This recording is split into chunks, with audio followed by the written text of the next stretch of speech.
TNT Sports is live in Pocono for the 20th race of the NASCAR Nextel Cup season, the Pennsylvania 500. Just 7 races remain before we set the 10-man field in the chase for the championship. Casey Mears will take the field to the green flag, and here to take us all to the checkered flag, 3 daredevils that are feeling a little more evil than usual.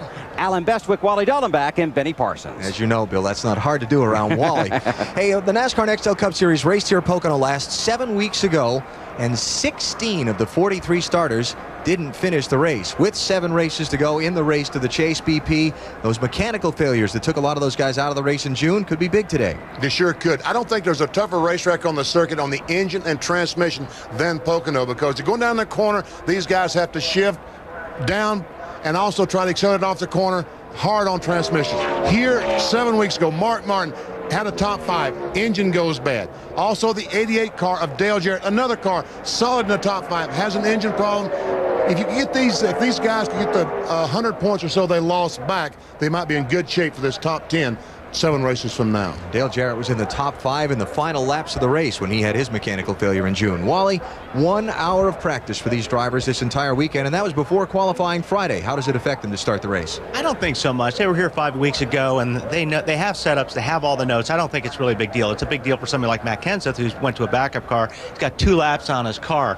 But outside of that, I don't think it makes a difference, except maybe BP, the guys that want those shocks that they had that they can't have now that they had 5 weeks ago. I tell you what, going through the garage here this morning, so many guys that had the shocks here 7 weeks ago, they were really said, why didn't we have practice yesterday? Because we needed to get on the racetrack. The guys that did not have the shocks, we didn't need to practice. We were here just 7 weeks ago. And if you don't know why they didn't have practice yesterday, it rained. Fog, rain, mist. So no track time for the weekend for the NASCAR Nextel Cup Series except that 1 hour on Friday. And with this most difficult racetrack, 3 different shaped and banked corners, 3 different length straightaways, it's a mechanical monster, and the teams really wanted that tune-up time. We'll see how it plays into the race to the chase as it unfolds over the next 500 miles. 43 drivers strapped aboard their cars, and these fans are waiting for the command to get the race underway. Ladies and gentlemen, the next words you hear will be the most famous in all of auto racing. They will be given by Congressman Don Sherwood, General Kevin Burns of the U.S. Army, Lieutenant General William Wessler III of the Air Force, and General David Huntoon of the U.S. Army, and Norman Pearlson, Editor-in-Chief of Time magazine.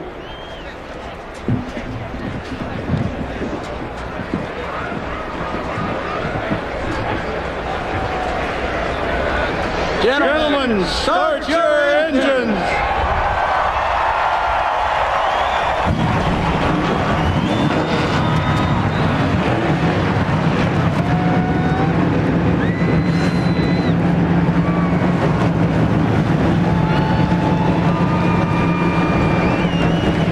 Fans that have sat through the inclement weather all weekend waiting to see if Casey Mears can score his first NASCAR Nextel Cup Series win today.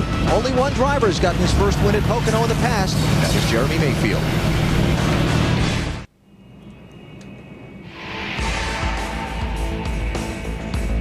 Is brought to you by Nextel.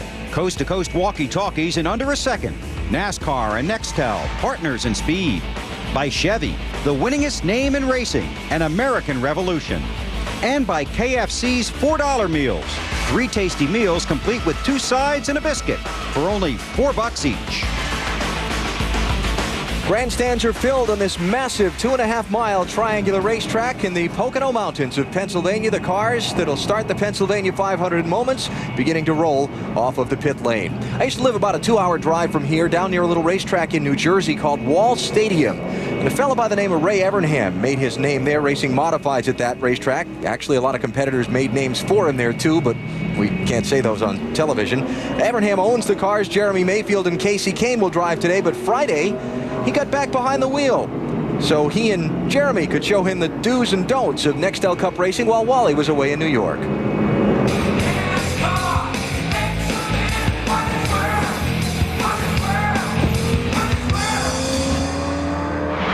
funniest part about this is I've never even driven around here, not even in a streetcar. Hey, that's not the funny part. Here we go. All right, you got to coach me. Listen, I don't know anything about this car or about this racetrack. There we go. There we go. Now right back on the bottom. Are you scared? No. Hey, you ought to be. You're doing good. I mean, does If you're scared, that makes two of us. Oh, we got a big push. Big push. Well, Wally's got to work on this. Jeremy's trying to work the pedals, but they're only on my side. Whereabouts up here did you knock Earnhardt out of the way that time? Right here, going into turn 3. He told you were number 1, but I think he was going to feature your butt for a couple weeks after that. What was it like? I tried to avoid him for a while, and he finally got me in the headlock one day and give me the old knuckle buster on the head for that. You think Wally would be mad if we wrecked his car? How much gas do you think they put in this? They going to let us keep running till we run out of gas? You know what we'll do? We'll get on the Parkway. We'll get on the Garden State Parkway, and we'll go down to Sandy Hook or Asbury Park. We'll just drive this thing all the way home. You got money for tolls? Yeah, I got some change. If not, we'll get a sponsor. Mountain Dew will pay for it. Jeremy with his feet up on the dashboard. That's usually the reaction you get from somebody in the passenger seat. Yeah, so see, it's not just you driving that scares people. All right, cars on their track making their parade and pace laps. We're getting ready to go with the Pennsylvania 500. 65! Pretty happy day Friday for Casey Mears. Budweiser, the official beer of NASCAR, proud to sponsor the Budweiser Pole Award given to the fastest qualifier in each NASCAR Nextel Cup Series race. Casey with his first career Bud Pole Award, 10th driver to earn his way into the Budweiser Shootout at Daytona for next February. Budweiser congratulates Casey Mears, the latest Budweiser Shootout eligible driver. Check out the starting lineup for the Pennsylvania 500. Mears on the front row with front row Joe Nemechek. Row number 2, last weekend's winner, Kurt Busch, finished second in the last 2 July Pocono races. And Sterling Marlin has led more laps the last 4 or 5 races here than any other driver. Starts 4th. Row number 3, Elliott Sadler, one of those drivers inside the race to the chase, inside that top 10, but looking back over his shoulders, and the rookie Brian Vickers. And Jamie McMurray, another car out of Chip Ganassi and Felix Sabato stables, and Tony Stewart. Row 4. Row 5, Jeremy Mayfield, his best track statistically in his Cup career, looking for his 3rd Pocono win. And we continue on down. Michael Waltrip, Rusty Wallace in row number 6. Jeff Gordon and Jimmy Johnson in row 7. Jimmy trying for the Pocono sweep. He won here 7 weeks ago in a dominating performance. On the inside of row 8, we find Matt Kenseth, the 17 car. Let's try to talk to him. Matt Kenseth, Benny Parsons, you got me? That's right, Benny. Hey, Matt, you've only got 2 laps on this race car. Any cause for concern? I got the greatest team out there behind me putting this thing together, so I feel pretty good about it. I don't feel like we're at a very big disadvantage. You know, everybody pretty much just practiced qualifying on Friday, and race setup and qualifying setup's a lot different, so I think we're pretty much in the same boat as everybody else. Bifflin, the 16 car, just practice race runs. You able to talk to Doug Richard, get some ideas? We pretty much went off what we did last time. Last time we all ran kind of similar setups, and you know, we're all the race cars are set up fairly close today. So we just pretty much went off what we did last time. This is the same car we raced last time. We just changed some things on the body to try to make it a little bit better. So kind of looked at what they did, kind of looked at what we did last time, and kind of came out with somewhere halfway in between and started the race. Good luck to you, Matt. Thanks. Matt Kenseth qualified 15th for today's Pennsylvania 500, and you look down through the final rows on the grid. Jimmy Spencer, Pennsylvania native at his home track back in row 18. Greg Sachs back on the circuit, first time since 1998. And Ken Schrader, Morgan Shepherd in on provisionals, as well as Kirk Shelberdine, Jason Jarrett, and Carl Long, who will bring up the tail of the field. Failed to qualify, 3 drivers unable to get into the race. And moving to the back, Jimmy Spencer missed driver introductions. He was scheduled to start 36th. He'll go to the tail end of the line. You know, back 20 years ago, a driver introduction, it was such a haphazard thing. Some drivers would show up, some drivers wouldn't show up, and it became an embarrassment, really and truly, until NASCAR had to put in a policy.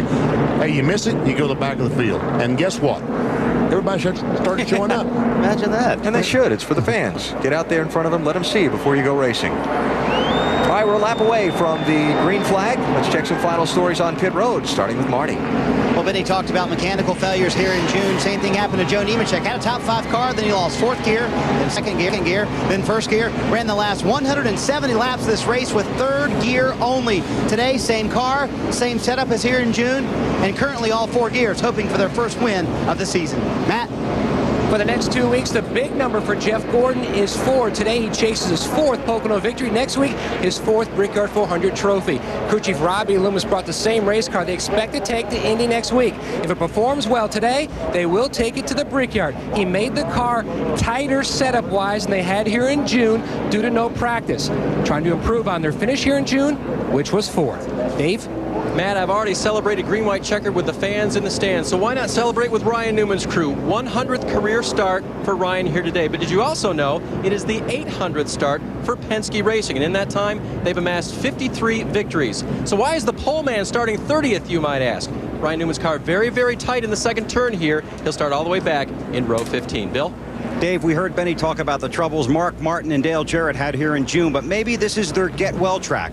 Mark has 17 top 5 finishes here and 5 second-place finishes. He's still looking for his first victory at this track. That would certainly help him in the chase for the championship. As for Dale Jarrett, trying to climb into that top 10, he's a 3-time winner here at Pocono. In his entire career, the furthest Dale has ever started back in the field and gone to victory lane, 24th at Indianapolis. Today, Dale Jarrett starts 24th. Alan? All right, Bill, thanks. So the cars coming around to complete their parade and pace laps. We look at some of the numbers on the day here at Pocono. It's going to be a 200-lap race on this 2.5-mile track. And that pit window is big because this is such a long, wide racetrack with little banking in the corners. If you run out of fuel here somewhere past the start-finish line, you're not going to make it back around. The car will not coast the entire 2.5 miles to get back, so you just simply can't gamble here. And it always seems like you run out just when you get past pit entrance. And while you're enjoying today's Pennsylvania 500 live on TNT, here's something you can look for. If you go to NASCAR.com right now, you can sign up for their live race application called Pit Command. It's a nice little enhancement to our race broadcast on TNT or any NASCAR Nextel Cup race. Live race telemetry from all 43 cars to your computer. Plus different in-car audio. You can follow the top 10 cars, compare any 2 drivers head-to-head, you name it. It's Track Pass on NASCAR.com. Go to AOL or NASCAR.com.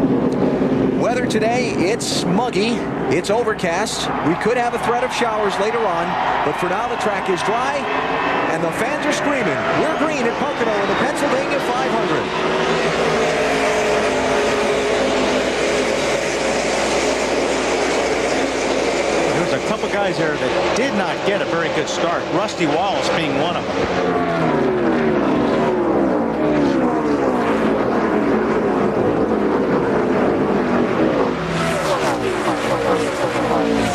Turn 1. And now down the Long Pond straightaway, known here at Pocono. That's the town the racetrack is in, Long Pond, Pennsylvania. Because after all, when you've got 3 straightaways, which one's the backstretch? Right. This is the second corner. You'll hear the drivers call it the tunnel turn. The access tunnel into the infield goes underneath that corner. And this is a tricky corner, as you see Michael Waltrip making a move under Jeff Gordon. It's very aerodynamic dependent. You don't want to be around other cars going through turn 2 because you go through there so fast. Joe Nemechek, the 01 car, trying to lead that first lap, and he will. Nemechek underneath Casey Mears in that third and final corner, and now down the longest single straightaway on the circuit. And remember, this is the first time these guys have gone down in the corner at 195 miles per hour since qualifying. 4 wide there. Oh, this place is great for that. The straightaways are so wide and so long. You'll see 4 wide a lot during this race. And for second place, here comes Kurt Busch, last Sunday's winner in New Hampshire on Casey Mears. Busch in the 97.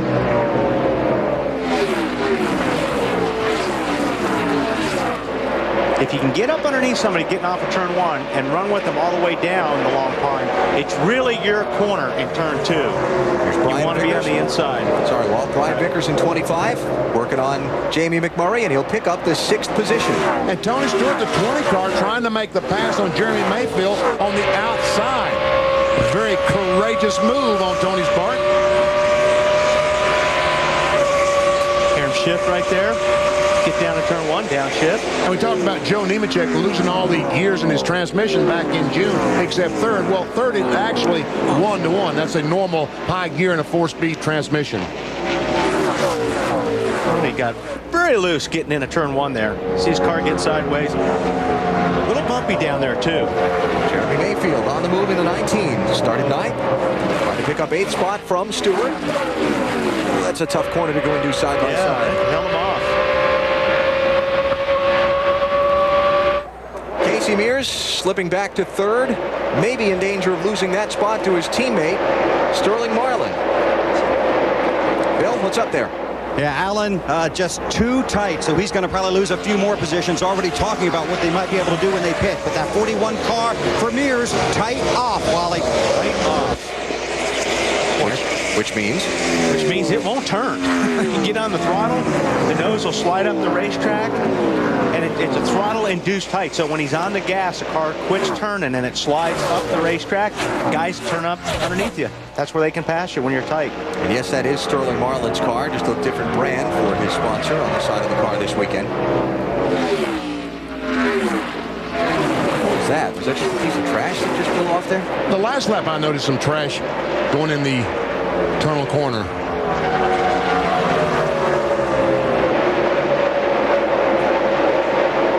So Sterling up to 3rd, Casey Mears back to 4th, and here comes Elliott Sadler in the 38, going to try and get that spot from him. See that car push when it came off that corner? Just exactly what we've been talking about. Marty?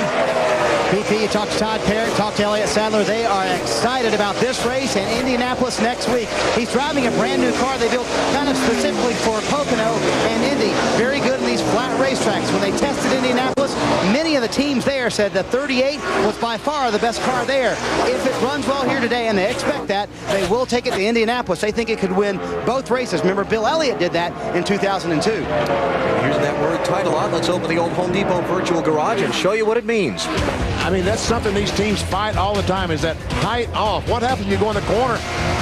The car is perfect. All 4 tires are even, and you'll use it. All 4 tires are green. But as soon as those front tires get too warm and you turn them, the car will not turn. It just simply slides up the racetrack up against that outside retaining wall. Tight is the slang term that's been around NASCAR for years. I kind of like the road racers term. They call it understeer. That's a little more clearly understood. I like push. Yeah. Because that's what it pushes up to the wall. About to lose another spot to 41. To Brian Vickers, a 25 car. So that'll be 5th place that Vickers will take. And Mears will slide back to 6th. Let's drop back to a race for 7th. Jeff Gordon on the move. He and Tony Stewart there racing for that spot, 24 and 20. Gordon started in 13th position. And that is a team, that 2014, that has really been on a roll here lately. Led the most laps in 3 of the last 5 races. Last 4 finishes, first, 4th, 2nd. Not bad, Matt. Running in 8th, Stewart trying to close it on the 24. Jeff Gordon, the only thing he's telling his crew chief, Robbie Loomis, at this point of the race, the car is tightening up and tightening up quicker than he thought it would. So they're going to keep that in mind for that first pit stop, which should come somewhere around lap 35 to 40.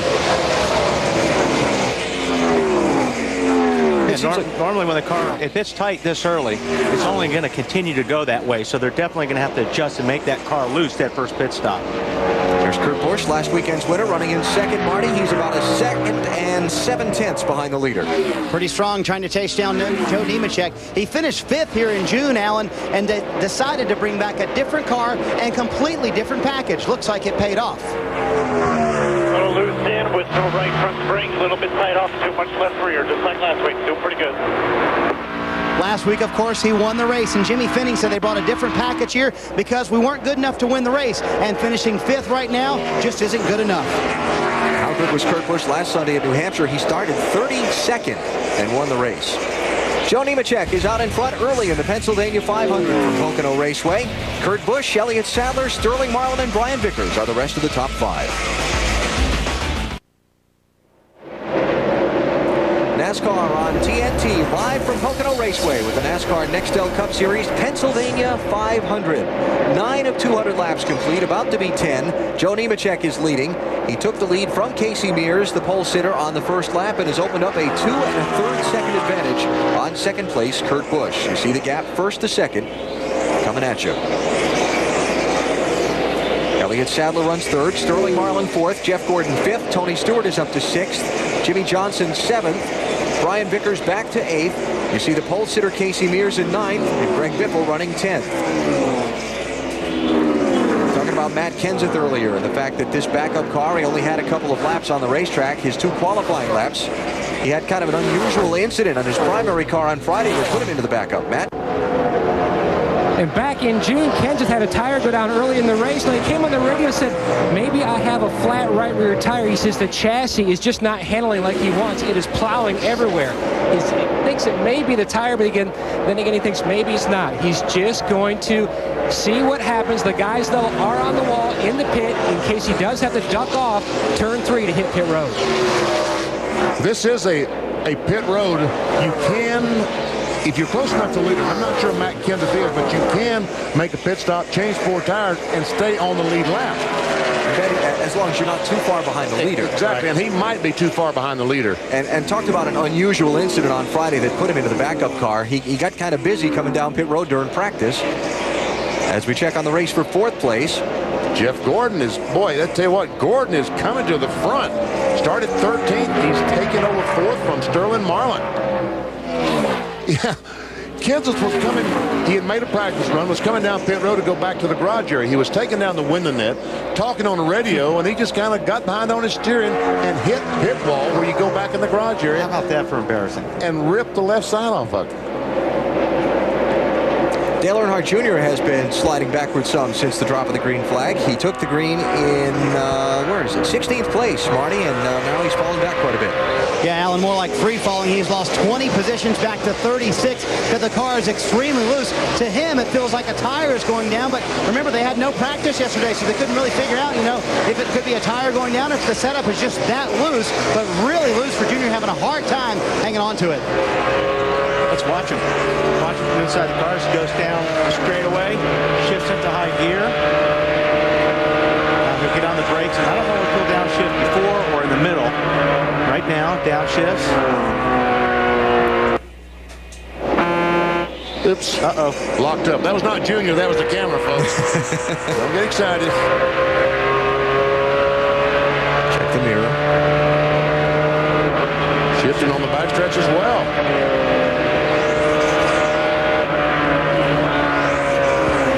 Shifts into the tunnel turn.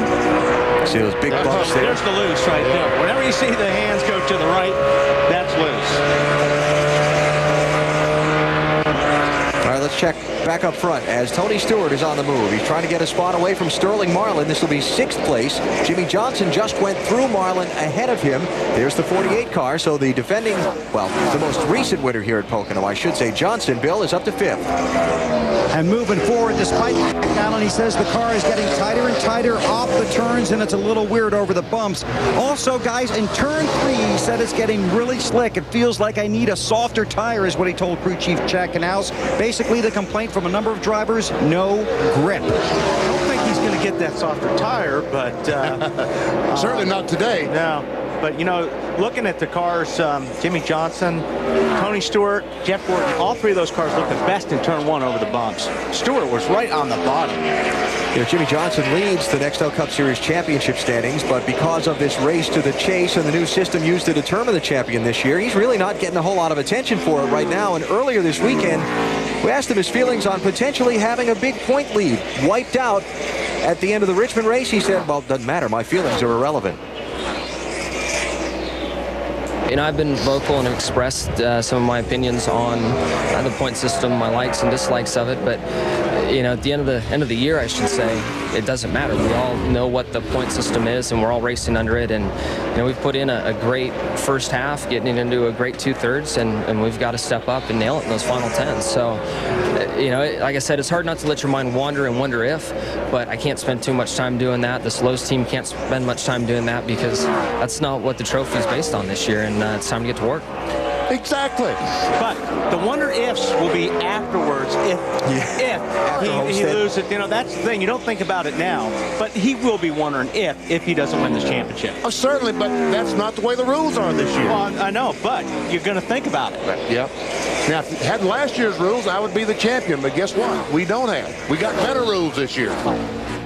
Jimmie Johnson having a good day so far today here at Pocono. He's up to the 5th position after starting back in 14th. Joe Nemechek continues on cruise out in front. He leads second place Kurt Busch by 3 seconds. You're watching NASCAR on TNT. August 4th, 1974, the first NASCAR Now Nextel Cup Series race was held here at Pocono Raceway in Long Pond, Pennsylvania. 2.5-mile, 3-cornered track, better than 100,000 on hand here today. And we check our Wendy's race menu next weekend. Need we say much more than the Brickyard 400 at Indianapolis Motor Speedway? I think that's enough. And then it's on to the road course in Watkins Glen, the home of American road racing. And we continue on to the Michigan International Speedway and the night race at Bristol. Great racing coming up as we count down the race to the chase here on TNT and NBC. Big lead for Joe Nemechek over Kurt Busch. You check a little farther back, it's Elliott Sadler 3rd, Jeff Gordon 4th, Jimmie Johnson coming through in 5th. Sterling Marlin kind of fading back. That's Jamie McMurray pulling out to challenge him. Marlin was as high as 3rd a little while ago. Now he might lose 9th spot to his teammate. And the guy right in front of him, Greg Biffle, is flying. Biffle? That's Right Vickers there. in front of him. Biffle's left him. He's up to 6th. Wow. You see Tony Stewart going by Kurt Shummedy in the 72 car. Kirk lap down. Tony is up to 7th place in the opening laps of this one. Tony has finished in the last 3 weeks 5th, 1st, and 5th. So here's another guy doing his usual thing of getting hot late in the season. Well, we're going to put the camera on Greg Biffle, and he almost slides into the wall off the corner. But Biffle in the 16 car started back in 19th spot. Neutral is good. Neutral is real good. Absolutely. Bill? Yeah, Biffle telling you the story. Started off tight, but getting better every lap, Benny.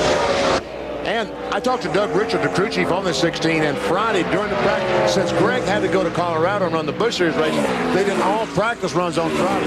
And what a godsend that was because of the practice yesterday being rained out.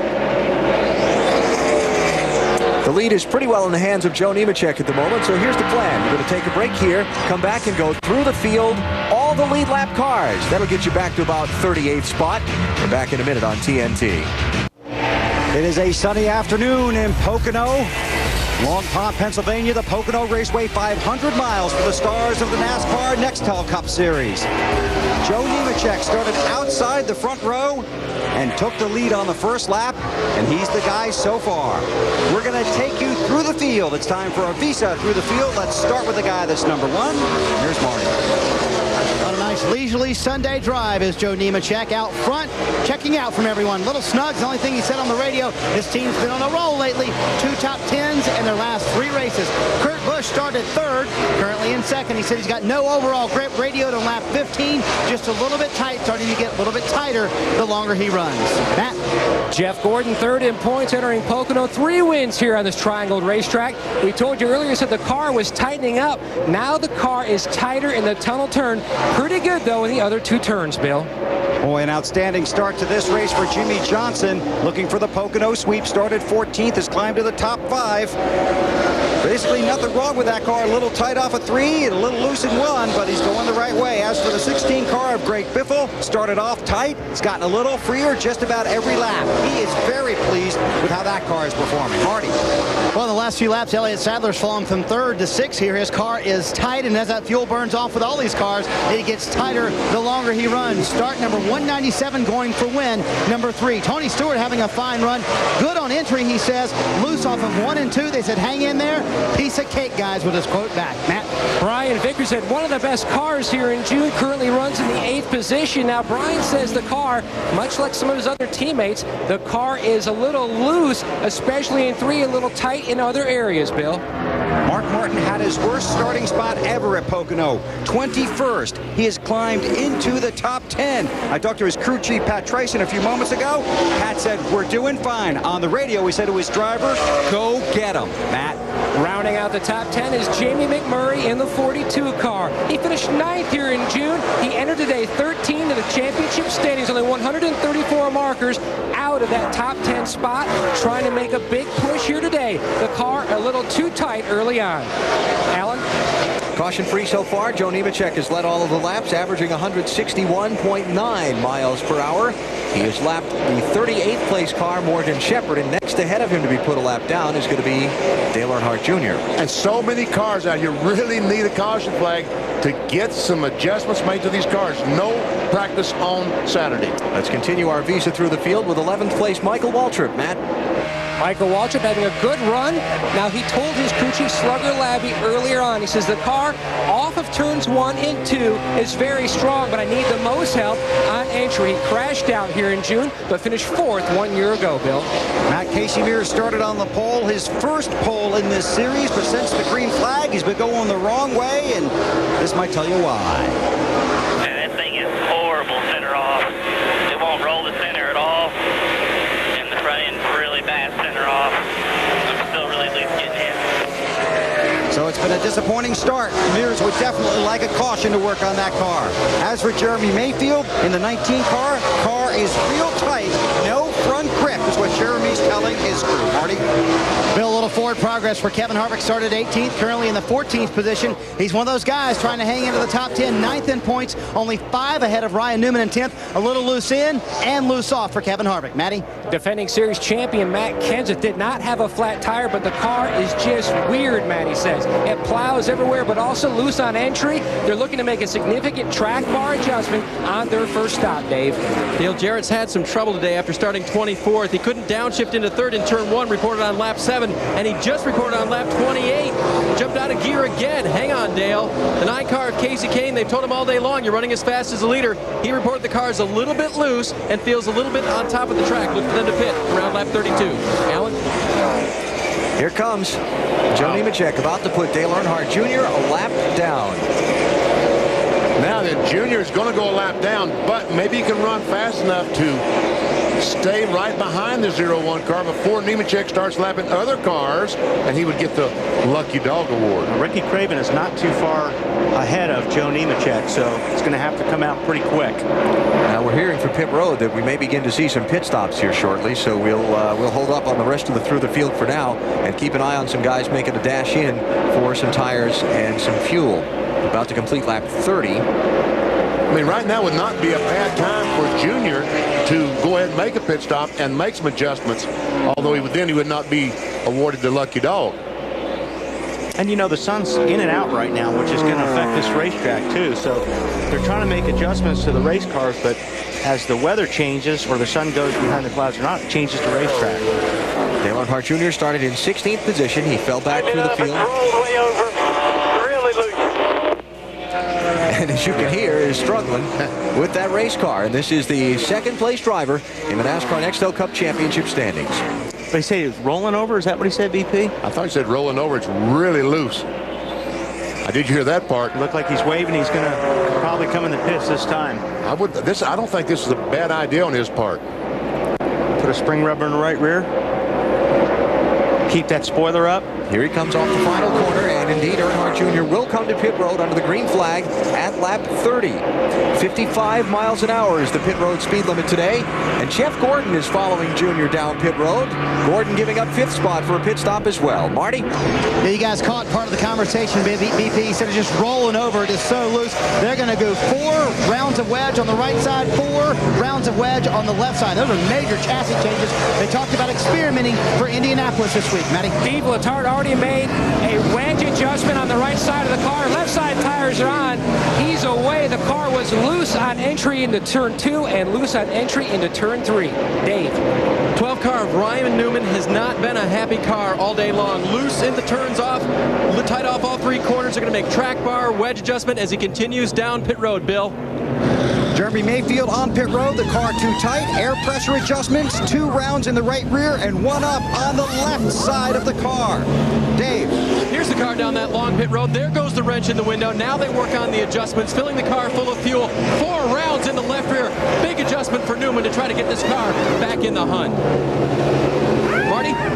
Kurt Busch has been a pretty happy camper inside the race car for most of the afternoon, just a little bit tight as we talked about earlier. They're going to make an air pressure adjustment. They're also going to make a wedge adjustment on the left side, trying to loosen that car up just a little bit. Again, a brand new car here for Kurt.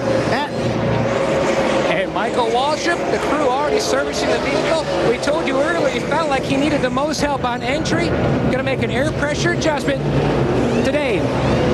Kasey Kahne was reporting his car was loose. They're going to go ahead and make, looks like a wedge adjustment in that car. Again, wrench in the rear window, right side tires being changed. Air pressure adjustment as well for Kasey. Matt? A slip by the gas man on Rusty Wallace's team, but the tires are on. We told you earlier, round of wedge and air pressure to try to fix that race car. Just will not turn on entry. And Joe Nemechek, the race leader, comes onto pit road for his service. Jimmie Johnson goes into the lead, collects 5 bonus points toward the championship. And here's Nemechek to the attention of the Army crew. Ricky Craven's team had put their signboard down because Craven's following him in. He stopped a little short, Marty. That'll cost just a little bit of time, but this team is not going to make any chassis. Now the jack breaks, so they can't get the right side of the car up. Bad pit stop here for the 01 guys, having a tough time on pit road. The car's been perfect, and the jack is broken. They can't get the left side up either, Bill.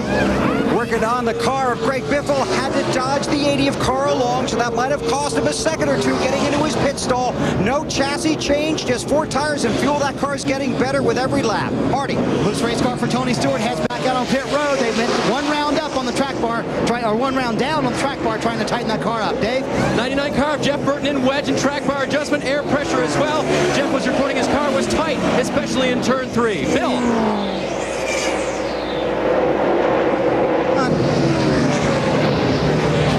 Here's Jimmie Johnson in. Had taken over the race lead. Now he comes down the pit lane. Troubles for Brendan Gaughan leaving his pit stop. Looks like he took the catch can with him. That might cost him a penalty. We'll see. All right, Bill. Jimmie Johnson all the way to this end of pit road. Car has gotten better. Remember, started off tight in 3, a little loose in 1. They are going to make a chassis adjustment, trying to make Johnson's car a little bit better. Around in the left rear, around to the left side front. Tire changer slip, but he's right there. Lug nuts are off, waiting for the jack to come up. This is going to be a long stop. This is disappointing for this team. Long stop after disappointing run it loud. Dale Jarrett is in. They're going to make no chassis adjustments. He's happy with that part of the car. As for the transmission, there's really nothing they can do right now to help fix it. They'll send him back out, hope he can get up through the gears, especially heading off pit road.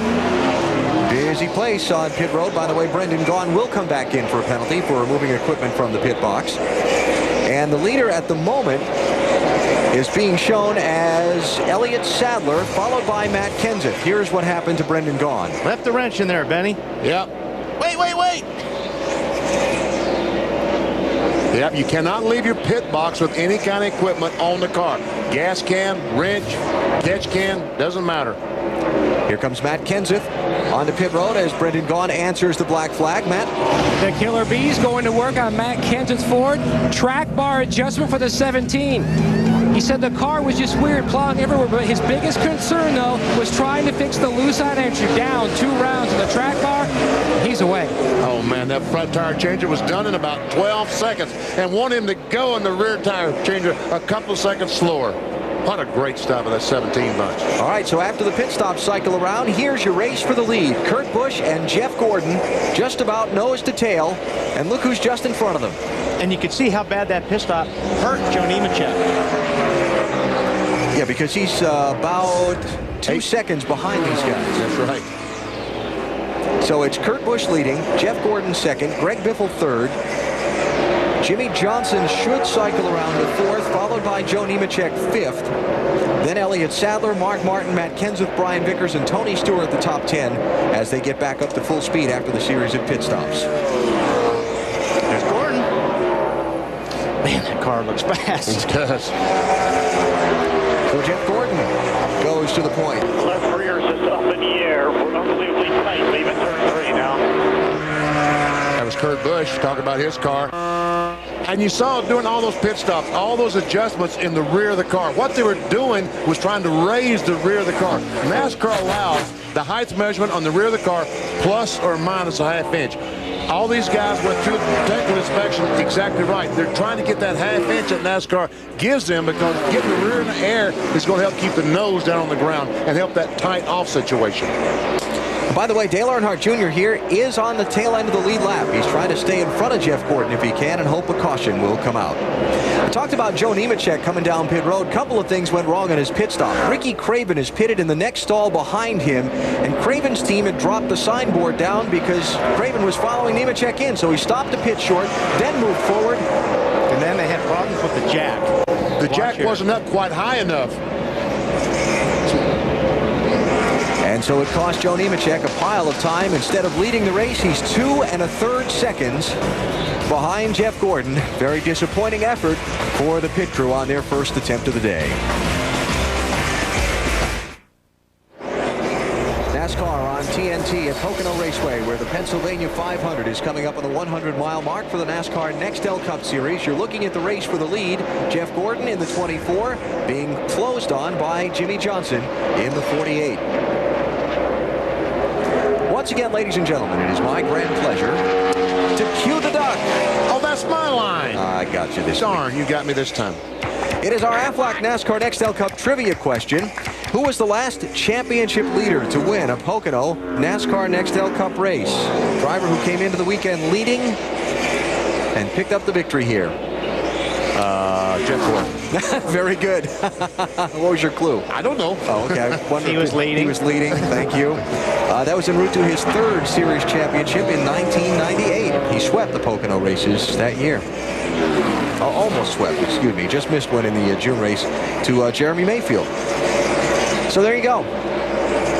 Now, of course, now somebody's sitting at home saying, well, Jimmie Johnson won here in June. Yes, but he wasn't leading the championship at that time. Earnhardt Jr. was.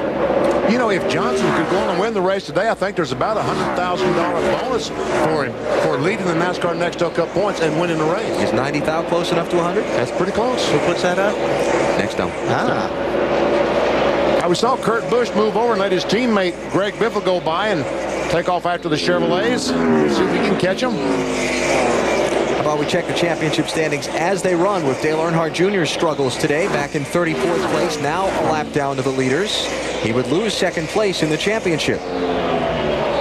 And the race to the chase, 6th through 10th. Very close. All of those positions. But I'm not interested in that. I want to see the next panel. You mean the people? There you go. That's what I want to see. Jeremy Mayfield just 43 points out of 10. Ryan Murray just 77. Dale Jarrett 85. All those guys have a shot. Oh, man, yeah. Because Ryan Newman is struggling so badly today. He's back in 32nd place. They started the day today, and Mayfield was 106 points behind Newman for that 10th spot. Pressure's on. 7 races to go in the race to the chase. Pressure's on Jeff Gordon, too. Jimmie Johnson is all over his back bumper looking for the top spot, and he might get it right here. Get it, yeah. Jeff said, look, go right ahead. Go right ahead. I don't know. I think Jeff has hands full there. Yeah, I do, too. There's a couple of bumps down there. And yeah, they're caught one in the wrong way or something. So Jimmie Johnson is out in front. Jimmie Johnson led 126 of 200 laps in the June race here en route to his win. What are you laughing at, BP? The 24 car, he's trying to keep up with 48. He's going too fast for him. Ryan Newman on pit road, that guy 10th in NASCAR Nextel Cup points. 32nd place as he made the left-hand turn for pit road, and this is a long Pocono pit road, so it's going to take a few seconds till he gets to Dave. He's in now, Alan. He radioed his crew just a couple of laps ago, said, I think I have a flat tire. Then he reasoned that he might not, but he said, I can still put the steering wheel in any position, and it doesn't make any difference. This car is impossible to control. They'll change 4 tires for safeguarding any situation there, but they won't make any other chassis adjustments and fill it full of fuel. It just takes one race, and it changes everything. There's points. I'm telling you, this thing is going to be really exciting by the time we get to Richmond. I talked to Matt Borland, Ryan's crew chief, this morning. He said this is the car they won Michigan with in June, that they couldn't figure out why they couldn't get it to go here in the little practice they got on Friday. Jimmie Johnson leads Jeff Gordon, Greg Biffle, Kurt Busch, and Elliott Sadler after 100 miles of the Pennsylvania 500 on TNT. NASCAR on TNT from Pocono Raceway in Long Pond, Pennsylvania, where this 2.5-mile, 3-cornered racetrack is hosting the Pennsylvania 500. We saw Jeff Gordon barrel on off into turn 1, trying to stay ahead of Jimmie Johnson there a minute ago, and his car started hopping up the racetrack a little bit. That corner's kind of tough, isn't it? It is, and you have to be right at the bottom. Turn 1 is a fun corner. I love this place. I love all the corners here, but turn 1, if you're right, you have a stiff race car. If you hit the bumps just the wrong way, it'll shoot you up the racetrack. See, now Jimmie is running up high out of those bumps. It looked like Jeff Gordon a little bit ago tried to follow Jimmie down in turn 1, and Jimmie's a little bit too fast for him. He didn't like it when he got down there later. We talked with Jeff earlier in the weekend about that tricky turn 1 here at Pocono. He said it can be a handful. It's a long, very fast front straightaway, carrying a lot of speed in there, so you need good brakes, you know, and you need the car to be really comfortable getting in there. And once you do get down in there and you downshift, there's a lot of bumps, they're like swells, almost big dips and bumps as you go through there, and the car, you know, will get tight and then loose, tight and loose. So definitely have your hands full all the way through there. But the track also has banking, so you can carry quite a bit of speed through there. And it is a handful when you hit them just wrong. Exactly. The car actually hops, and it catches, and then you catch it, and then it goes loose, and you catch it. But really a fun racetrack to drive. But used to, I mean, 10 years ago, you had to be right on the bottom of the racetrack to get around. But I noticed the last few years, they're able to go up and run that high line a lot more than they used to. When we saw Jeff try to stay with Jimmie Johnson through that corner a couple laps ago, here's what he said on the team radio. A lot better than us down in 1 and 2. We hold our own everywhere else. Everywhere else being turn 3. Matt. Wally, 2 laps ago, Jeff Gordon came back on the radio and told Robbie Loomis, you will have to tighten me up because I'm loose everywhere else except for turn 1. And you heard how he was sizing up Jimmie Johnson, knowing he feels like that car, which won here in June, will be the guy he will have to try to beat again. Well, sure looks that way because he's cutting some fast laps. And Johnson is just sailing away from Jeff Gordon. Here's the second place car we're looking at. Jimmie Johnson has already put 2.5 seconds on Jeff Gordon. There is the 48, and Jeff now 2.487 seconds behind him the last time they crossed the start-finish line. There he goes. There comes Jeff Gordon. And I noticed that the leader has lapped Kenny Schrader. So right now, if the caution flag were to come out, Dale Earnhardt Jr. would not get to Lucky Dog Award. He's got to catch Schrader and pass him before he would be the next car 1 lap down. And under NASCAR rules, on a caution flag period, the car that's not on the lead lap, scored not on the lead lap, gets an award. He goes and makes up a complete lap. 2.5 miles here, which is a huge reward. Check in intervals from the leader back through the rest of the top 10. See Greg Biffle closing.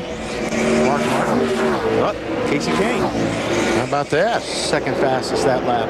Yeah, I found this stat on Jeff Gordon while we're looking at him that I found remarkable. Do you know that in his Pocono career in the Nextel Cup Series, he's finished first or second in 1/3 of his starts here. First or second in 1/3 of your races at any track. It's pretty big. Huge. Kurt Busch fading back to 8 seconds behind leader Jimmie Johnson in 5th and trying to hold off Joe Nemechek for 6th. Marty? Yeah, Alan, at the rate 48's going, everybody's fading back from the leader right now. Kurt was loose earlier on in the race, and BP, they added a spring rubber to the left rear, a full rubber, tightening up that race car. Now he's a little too tight. Matt? 4 cars behind in the 8th position, Brian Vickers. Now Vickers is racing for redemption. Got a crash on the track. Turn 2. It is Scott Wimmer. And he is stuck in the mud. He is not going anyplace. Did it hit anything or did it just spin? Well, at least he's got it started. Don't tell me he's going to drive out of there. Got left rear flat. Left rear. Looks like it's flat, yeah. I can't believe he was able to get that car out of that mud. I think the left rear flat helped him. Yeah, could have. Gave him some grip. Yeah. Had a lot of rain here over the weekend. Check out what happened to Scott Wimmer across the second corner. Left rear flat. Yeah. That's what put him there. He was slowing down. He knew he had a problem, so he's lucky he didn't hit anything. I've seen cars spin off that tunnel corner, go down and hit the inside wall. Looking ahead from Ryan Newman.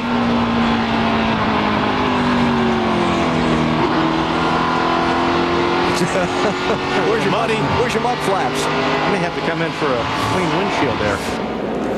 So Wimmer trying to limp around. He went past the pit road. Ooh, that's not good. That's not good here because I've had tires rip apart doing just what he's doing, and it'll take the fender with you. You should see what he's trying to do. He gets a lucky dog. Well, no, as the field was frozen. Oh, that's right. He was ahead of the pace car, so he's trying, as long as he maintains a reasonable pace, he's able to stay in that lap. That's true. So he's risking the damage to the race car to try and stay on the lead lap. That's probably a good gamble on his part. Come on, tires, stay together. Yeah. And by the way, BP, your observation a minute ago is correct. Ken Schrader is the lucky dog on this caution, so Earnhardt Jr. is still trapped a lap down. And Ryan Newman, that unscheduled stop he made just a few laps ago, he is now 1 lap down to the leader, Jimmy Johnson. And back in 35th place. There is your lucky dog this time. And I think Wally Dallenbach is the guy that gave that award the name Lucky Dog. Very aptly so. So, well, that's how he feels right now. Don't pump him up too much.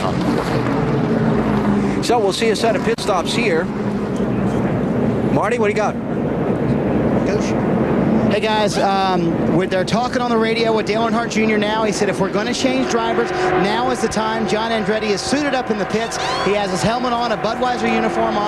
He's standing in front of the pit box, and they are going to put him in the car the second time by. So we'll keep you updated on that. We'll cover pit stops first. And Junior was getting ready to get out of the car. Yeah, pulling the hose. That was a cool hose right there that you put down the front of your uniform to get some cool air. Sometimes you plug it to your helmet. And the 22 car made a pit stop with that flat tire. They're going to change left sides. And he's just trying to keep from being lapped. One thing about Junior making a driver change here, it won't be like New Hampshire. He'll have a lot more time to get it done. Here come the leaders to pit road. The stops will be at lap number 52, Matt. Jeff Gordon will have a difficult exit because the 22 car is still in. He tries to point himself out a little bit. They're going to make a track bar adjustment. Jeff really needs help more in turns 2 and 3. The car way too loose, Marty. Elliott Sadler had an opening behind him, so an easy in comes in running fourth. He said, whatever change you made last time really helped out. I want more side bite. They did a track bar adjustment and a pound out of both lefts. A slow stop for Jeff Gordon. The jack started to come down. They had to go back and hit those lugs in the left rear, Bill. Good stop going for Jimmy Johnson. Wants a little more forgiveness. He changed his lines. We can get back at the turns better. It's 4 tires and fuel. Slight air pressure adjustment, Dave. Easy Kane already down pit road. A good stop for his team. He picked up a couple of positions. Just an air pressure adjustment. He said the car pushes to a loose condition. Just keep doing the air pressure adjustment we started last time. Well, Jeff Gordon lost some ground. And Matt Kenseth is still on pit road.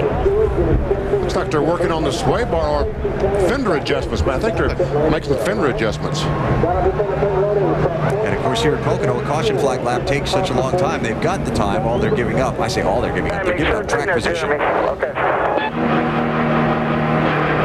So Junior getting ready to get out. You see he's got the gloves off. He's got his hands down where the release for the seatbelts is. We should have time, but so you know where the pace car is first. See you loosening up the shoulder belts, shoulder straps. And getting ready to exit. 10-4, just tell Shannon to chill out there, Troy. Wait till I holler and hit him, and I'll go.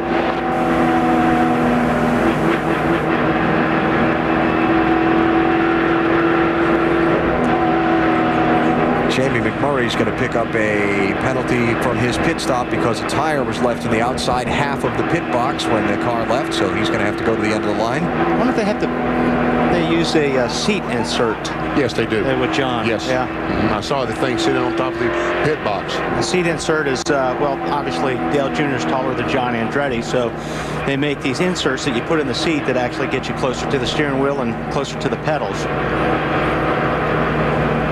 Yes, last week at Loud, New Hampshire, Martin Truex Jr. was his relief driver, and they're almost identical in size. So this week, had a much smaller driver. They needed the insert to slide down in the seat.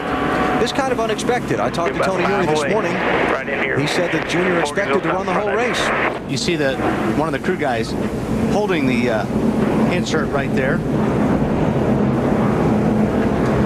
And they've got much more time here this weekend to make the driver change than they did at New Hampshire last weekend. Marty?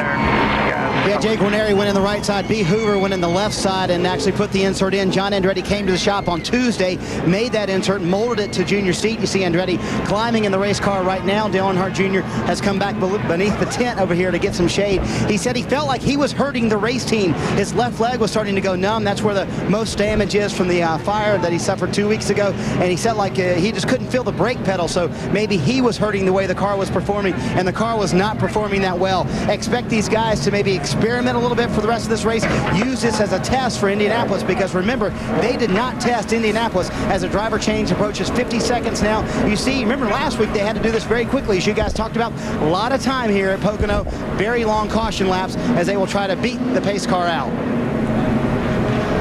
I think they got plenty of time. The pace car is only approaching turn 2, almost a half a lap away, so they've got plenty of time to get John Andretti securely in there and be all ready to go. And I don't know about so much as, I mean, obviously it'll help him test-wise for Indianapolis, but John gets around this place pretty good. And folks, right there is one sad young man. I mean, after the incident in Infineon Raceway when he was burned in the Corvette, you know, we all said, and he said, yeah, he'd like to do it again and what have you.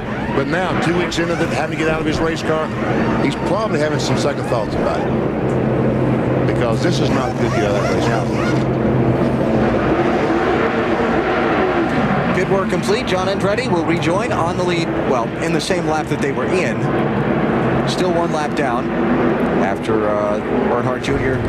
was unable to stay in front of the leaders earlier in the race. Cleanup continues under the caution flag. Jimmy Johnson is the race leader. Dale Earnhardt Jr. has climbed out of his machine for the day. Green flag as NASCAR on TNT comes back to Pocono Raceway. Jimmy Johnson the leader over Elliott Sadler, Kurt Busch, Greg Biffle, and Brian Vickers. See, Brendan Gaughan, the 77, trying to drive by his teammate Ryan Newman. Gonna get him. He does. Those would be the first 2 cars 1 lap down. Gaughan in the 77, Newman in the 12. And Newman restarted right next to Jimmy Johnson. He got a terrible restart. See Kurt Busch trying to take on that second spot from Elliott Sadler. This will be good. Okay. Trying it again. Second place. Guy on the inside, usually that's the better spot. But here comes the crossover move, maybe? No, not quite. Guy goes steaming off into that second corner. A lot of times he'll slide up the track coming off, and someone will try a crossover, try and cut back under him down that next straightaway. Mark Martin, the 6th car, trying to get alongside. I think that's Brian Vickers in 25. Who is that? That was Brendan. Yeah, Brendan hit the curb and shot up the racetrack. We saw that happen with Robbie Gordon and was it Ryan Newman? Yeah, last time. Yeah, in June. And Jeff Gordon, all the way back in 10th spot. 25 car loose. Sorry, Alan. That was good. We saw that 25 car get loose there a couple times today. That was sideways. Dave, what's going on with the 12 car? Well, his car has not been good at all, Benny. Remember, they came in for that unscheduled stop under green. All the tires were up. All the lug holes were fine, so that was not the problem. They aren't sure what the problem is. He came in this time. They made another big wedge and track bar adjustment, but the big thing for Ryan today is he said, guys, see all those cars that pulled away from me on the restart? The motor's not that great either. He's not happy. This is good stuff right here. Yeah. Mark is running in 5th place. Jeff Gordon will be in 6th. Check that mark in 6th place, Bill. And just having a brilliant run. Just talked to his crew chief, Pat Tyson, says the car is just a little bit free. Their last conversation was, you're doing an awesome job, Mark. Mark said back to the crew, guys, we've got some pretty good horsepower here today. Race to the chase to qualify for the top 10. Jeremy Mayfield within 40 points of Newman. Dale Jarrett 79, Kane 88, and Mark Martin just 101 back, and Jamie McMurray 118. If the race ends now, obviously it's closing up. Closing up is right. Ooh, it's going to be tight, and it could even turn over by the end of the day if Newman continues to struggle like this. And you see, McMurray has lost a couple of spots today with that penalty. He had to come back on the pit road.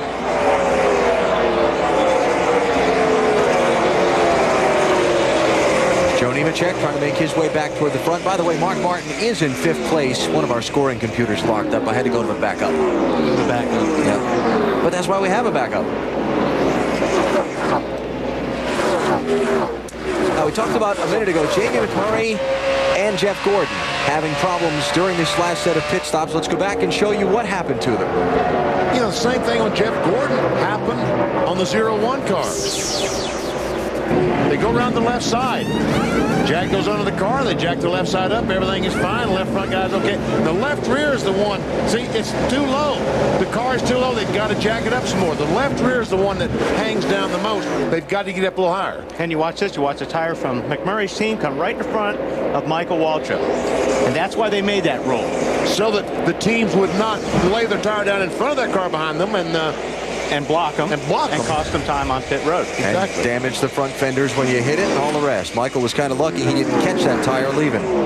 So McMurray went to the back of the lead lap for the restart. He's in 27th place right now. We talked about Jeff Gordon falling back to 10th for the restart. He's picked his way back to 6th. And this is the race for third place. I wanted to look at the backup computer first to make sure I was right. Good point. Elliott Sadler in 38 and Greg Biffle in 16. Jimmy Johnson's team getting the job done on pit road a minute ago, getting their driver on and off with the race lead. Here are the guys that are over the wall. Chad Canals, crew chief, Rockford, Illinois. Ryan McRae, front tire carrier, San Bernardino, California. Corey Quick, front tire changer, Balls, Missouri. Chris Anderson, Jack Mayer, Tampa, Florida. Ron Malik, rear tire carrier, Franklin, Wisconsin. Shane Parsnell, rear tire changer, Oswego, New York. Jim Pollard, gas man, High Point, North Carolina. Mike Knauer, catch can, Cambridge, Maryland. Matt Clark, pit crew coach, North Haven, Connecticut. Matt has coached his boys well. They have held on to the lead for Jimmy Johnson, looking for a sweep of Pocono Raceway Nextel Cup races this year. Better than 100,000 on hand at Pocono Raceway for the NASCAR Nextel Cup Series Pennsylvania 500. So far, the weather has held. It's actually a beautiful day. Sun is shining, and Jimmy Johnson is enjoying it most out in front of this race as we've just gone past the 150-mile mark. Our Sing of the Race Talk poll, we were talking about Turn 1 at Pocono. A lot of drivers over the years here called Turn 2 at this racetrack the toughest corner on the entire circuit. What do you think? Pocono's Turn 2, maybe Darlington's Turn 2, Watkins Glen's S's, or Turn 1 at Indianapolis, that big tunnel of fans you go down? Give us a vote and we'll talk about it in just a little while. Okay. Got mine. I'm mine too. Looking at the race for second, third, and fourth here, Kurt Busch in the 97 is second. Greg Biffle in the 16 is third. Elliott Sadler in the 38 is fourth. Biffle just took that third spot away from Sadler about a lap ago. Nice job by Biffle, who spent yesterday in Colorado Springs, starting last and winning a NASCAR Busch Series race that you saw here on TNT. Back here in Pennsylvania today after the 3,400-mile round trip by air and looking to make it a weekend sweep. You know, we talked about the mechanical problems the teams have with engines and transmissions. Going down in Turn 1, the corners these cars just came through. You go down in that corner, you're running about 195 miles per hour. You got to brake, you got to shift down to third gear and try to make that corner. The reason that the transmission and engine have so much problem because that's the last thing on your mind. The first thing on your mind is survival. Making it through the corner. Making it through the corner. So engines and transmissions. And there's a lot of different ways to do that, just downshift. A lot of guys downshift in the turn in the third gear as soon as they get off the gas and they brake. There's other cars that wait till they get way down into turn 1 before they downshift, which is easier on the motor. Matt, what's going on with Rusty? He started 12th, Wally, but he's faded outside of the top 20. Larry Carter, what's wrong with your race car? Well, you know, we missed happy hour yesterday, and a lot of times we can find out some small problems we may have, and actually a little bit of a bigger problem. We got the shifter plate on overdrive reverse, so his shift pattern is actually backwards, which fourth is third, third is fourth, and he's doing a super job with it. I mean, it really requires a lot of concentration. If we can manage to run the whole race and him remember his shift pattern, you know, we got a pretty decent car. So, you know, just one of those things that happens. Human make mistakes, and the guys at the shop do a super job. But, you know, we'll learn from it, and hopefully we can come out of here with a good finish. Rusty came on the radio and said, this engine is going south. It's about 500 RPMs off, and that's exactly why. The transmission. Marty? Well, Matt, I bear some bad news. BP for that man. Guess what happened to Joe Nemechek? He has lost first, second, and fourth gear. Same exact thing that happened to him here in June. They were trying a new transmission today, developed by Tex Power, a single rail shifter. It's supposed to be tougher, more endurance-related automated shifter, transmission rather, and it has gone bad. First, second, and fourth gear is gone for Joe Nemechek. Remember Go ahead. You remember what I said on the restart about Rusty? Had a bad start? Yeah, that's why. That's why. Yep. So if third and fourth is wrong, then first and second must be wrong as well. I mean, first has got to be second, and second's got to be first. Oh, Lord, I've never figured that out. Could you? Well, the way I could relate to that, I went to Australia to cover a sports car race a couple years ago and got a rental car that had a manual shift on the left-hand side. Yeah. And I was trying to figure out, okay, what gear is going to be where here? I can't imagine doing that at 190 miles an hour. And for Joe Nemechek, trouble bug has struck him again. Jimmie Johnson, well out in front, 2 1/4 seconds. His lead on second place, Kurt Busch, here at Pocono. Nextel Cup Racing from Pocono on TNT is brought to you by Ford, the official truck of NASCAR. By Fram Air Hog High Performance Air Filter. Fram, hog the road. And by Budweiser. It's time for a fresh one. Grab a Budweiser. The race is on. Sun peeking out from behind the clouds every now and then, but definitely shining on Jimmie Johnson, that 44 Lowe's Chevrolet. Johnson in the same car he had here in June that led 126 laps. He's threatening to do all that and more again this time. Let's take you through the field. Jimmie has finished 7th or better in all 5 of his Pocono races. He's a little free in the center. He's also getting updates on the 24 and the 9 from his crew chief. By the way, their last pit stop, very nice, 13.5. Marty? Bill, the one man that can actually see Jimmie Johnson is Kurt Busch. His car was loose on the last run, as we talked about. They put a spring rubber in the left rear. He said it's pretty good right now. Wants no changes on this next stop. All he needs now is a little track position to catch that 48. Bill? Well, Greg Biffle having another strong run. Biffle says the cars in front of him have much better grip. The crew chief and company will make an air pressure change when they make their next stop. But it's a strong run for Biffle, looking for a weekend double dip. And battling Biffle for that third position is Jeff Gordon in the 24 car. He takes it diving down into turn 1. He said the adjustments they made in the last stop, the track bar adjustment, has helped that race car. Restarted 10th, currently runs in 3rd. Marty? Elliott Sadler solidly in the top 5 and 5th. Matt said lost a lot of front grip on this run. They're going to adjust on the next stop, talking about air pressure adjustment to help him out. Dave? Marty, remember Casey Kane started the day 20th, but with a quick stop under green, and they just picked up 3 positions on that last pit stop. And a fast race car. He's moved his way up into the top 10 at this point. A little tight into turn 1 right now. Bill? Mark Martin in that 6 car. His march to the front has slowed a little bit. The car is just too loose. In fact, Mark says, it's killing me. They're going to add 2 rounds of wedge next stop.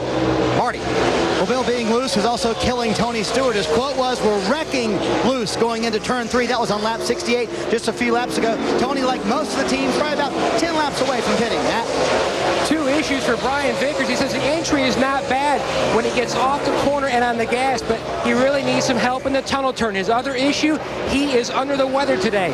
He said he will need lots of fluid today. He's drinking all that he has. He's going to need to be replenished later on. Bill? Boy, outstanding run for Terry Labonte from 29th starting spot all the way up to currently 10th. And also carrying a different paint scheme this week. Kellogg's an official Olympic sponsor. He's got that red, white, and blue paint on it. He's a former winner here at Pocono. Alan? There are your top 10 drivers as Jimmie Johnson continues to lead. 4 leaders, 5 lead changes today. Johnson has led the most laps, 33 of the 73 that have been run. Let's keep going through the field. 11th place, Jeremy Mayfield. Bill? Well, for Mayfield and the guy behind him, Mears, boy, it's been a difficult day. Round out of the left rear, round in the right rear. 4 tires for Jeremy on his last stop. As for Casey Mears, the car was a little loose and tight off. Well, let's check that. It was extremely loose in and tight off. They made the changes. Now the car is just too tight all around, Marty. But we're going to talk to Dale Earnhardt Jr. He said, let's wait a little while to talk. He's going to go back into the garage area.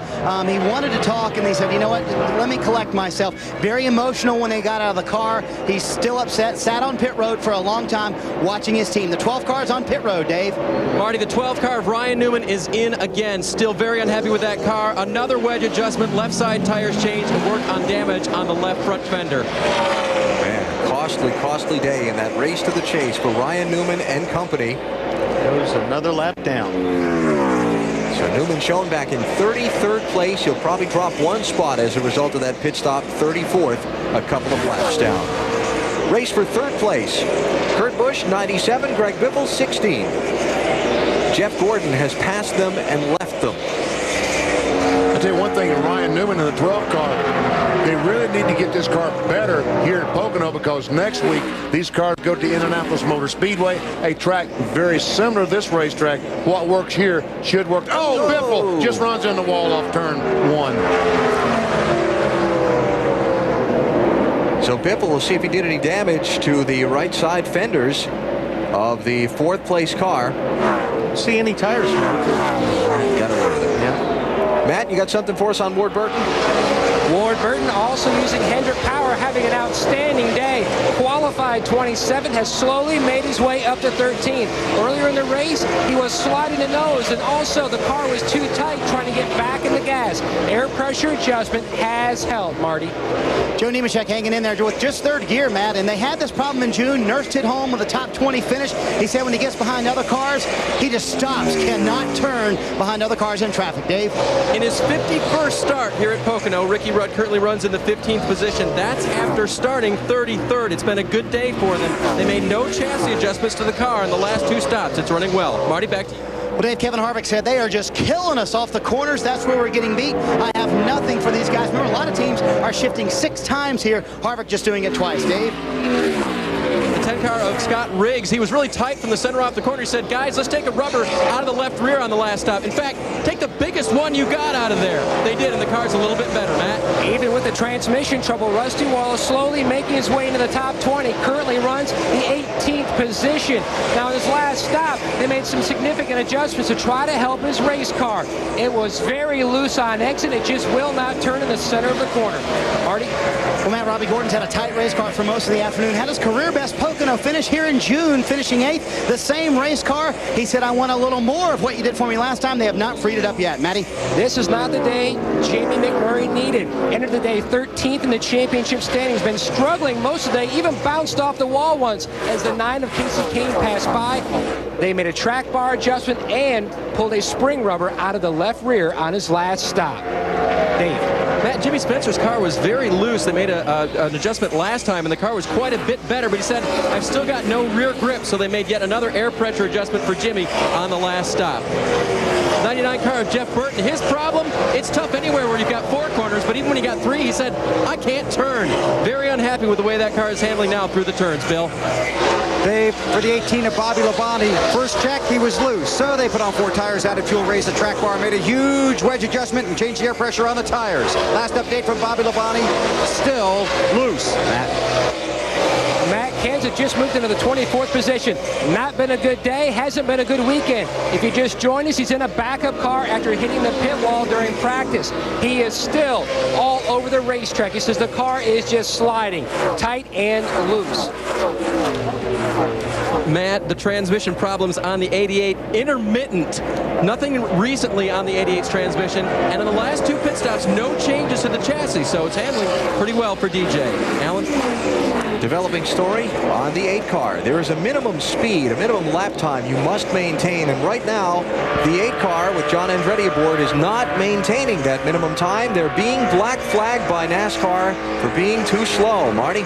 I think this is where you'll start seeing the experimentation. Andretti got in the car and said, holy cow, what do you have in here? It's so loose, I can't drive it. They've really struggled. They're several laps down now. They'll have to come to pit road trying to get that car faster. But Andretti's setup style, much different than Dale Earnhardt Jr.'s, obviously. And that's one benefit, or one thing that happened by him not getting any practice time when practice was rained out yesterday.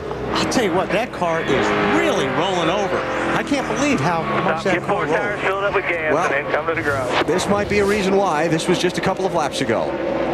Yeah, he's going to adjust it on the racetrack. Normally those adjustments don't work very well. So John Andretti struggling. Here's another look. Yeah, he hit that hard, but boy, that car sure does look soft in the right front. So they brought the 8 car into pit road, and I thought we heard Tony Eury Jr. say we'll change the tires and then take it to the garage, because the way NASCAR rules are. Bring it down to the garage. I'm gonna load the sway bar. To them for 2 rear springs. Then you can go back out and drive it. And if he's gonna put 2 rear springs, I would take it's bigger.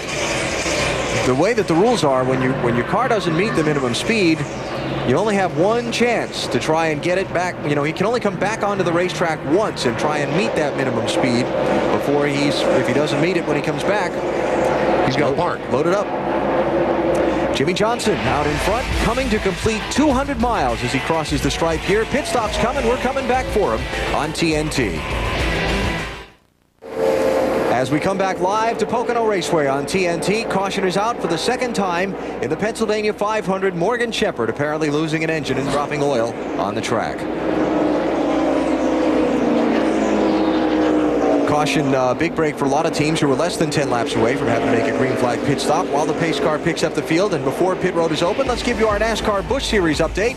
Mentioned Greg Biffle winning yesterday's race out at Pikes Peak International Raceway in Colorado. Basically, under Busch Series rules, the number of tires you can change under caution's limited. He had a set left at the end when nobody else did. He blasted through the field and ran away and hid for the victory. Championship standings, Kyle Busch had a tough day. Martin Truex Jr. opened his lead to 142 points. Busch Series at Indianapolis Raceway Park next Saturday night on TNT.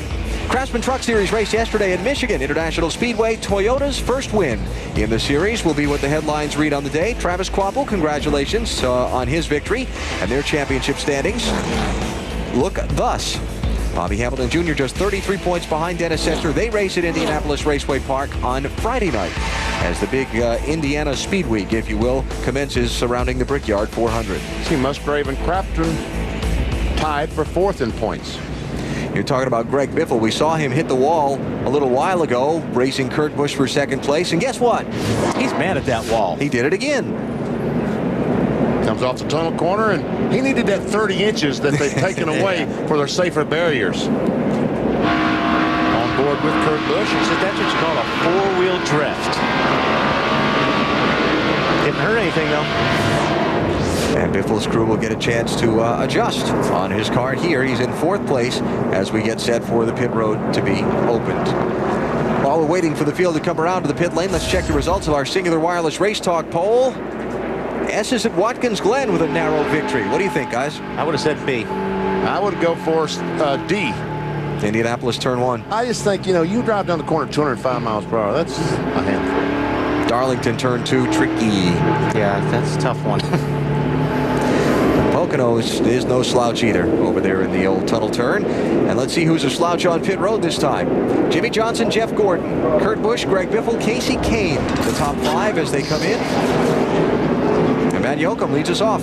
Jeff Gordon will hit first. On his last stop, they debated whether to pull a spring rubber or go for the track bar. They went for the track bar. This time, they're going to pull a spring rubber out of the right rear, but also make an air pressure adjustment so they don't go too far. The car way too loose everywhere. Marty. Kurt Busch still just a little bit loose. You see them go down on the track bar, bottom of your screen. 2 rounds trying to tighten that car up just a little bit. They had a great stop last time, putting the rubber in. Nice stop this time, Bill. Johnson too loose. They wanted to tighten him up with air pressure and a track bar adjustment. Jimmy said, no, don't mess with the air pressure, track bar adjustment. He's away in a flash, Dave. When Casey Kane came in, they put a track bar adjustment on the car and made an air pressure adjustment because it was tighter than it was before. They gave the driver ice and water because he was hotter than he was before. And Jeff Gordon losing some ground on the pit stop again. We heard the call pulling that spring rubber out. We'll get back to that in just a minute. First, let's check back in the garage with Marty. Well, Dale Earnhardt Jr. has come from his motorhome, and tell me about the decision to get out of the race car, Jr. Well, the car was real bad, and we was going backwards, and so we had John standing there, and I thought if we was going to make a change, we should make it then. I could have run the rest of the way, but just the car was so bad, there really wasn't no use of me being in there wasting my time, and should be out of the car trying to get better. So hopefully, I think I'll be able to go to next week's race without any problem. And we've had a terrible race car today, so it wasn't no use of me being in there flying around in it. I think the fans want to know, how do you feel? I felt fine. The bumps hurt a little bit, but my foot was going to sleep. I hadn't been using it a lot. I hadn't been standing on it much, and it just goes to sleep, cramps up real easy. But I don't know. I just really disappointed that things are going like they're going. I wish that this thing would heal up a little faster, but it just takes time, I guess. Emotionally hard to get out of the car real quick? Depends on how good it was driving. It was driving pretty bad this weekend, last week. I hated more giving it to the guys I was giving it to than to get out of it. To throwing John in there. He had a lap this weekend, and the sway bar bolt was missing, and the car's rolled over and spinning out on him, and just hated for him. Hated to put Martin in that situation last week. The car wasn't that great, but I just didn't really have any business trying to run it, and hopefully we'll come to Indy and be able to get through it. All right, heel up for Indy. Wally, that's the answer to your question. The bolt broke on the sway bar arm. That's why the car was so bad. And it sure looked like that because the cars don't roll over that much, especially here at Pocono, so you can tell something was definitely up. Pit crews did their thing. Jimmy Johnson's team holding serve on the caution flag stops. TNT Sports live at Pocono Raceway, Long Pond, Pennsylvania, with the NASCAR Nextel Cup Series Pennsylvania 500. Last weekend's race in New Hampshire, Kurt Busch's crew spent the least amount of time on pit road among eligible teams, picked up the $20,000 first prize in the McDonald's Drive-Thru Pit Crew Championship, fueled by Powerade. You see the season-long standings. Dale Earnhardt Jr.'s team still on top in the chase for the $200,000 top prize. Cleanup still going on after Morgan Shepherd's car dropped some oil, so it's going to be a little while before we go back to green. Jimmy Johnson was first off of pit road, though a couple of guys did not stop. Still, Johnson's been the man today, telling the competition, come on, I'll take you on.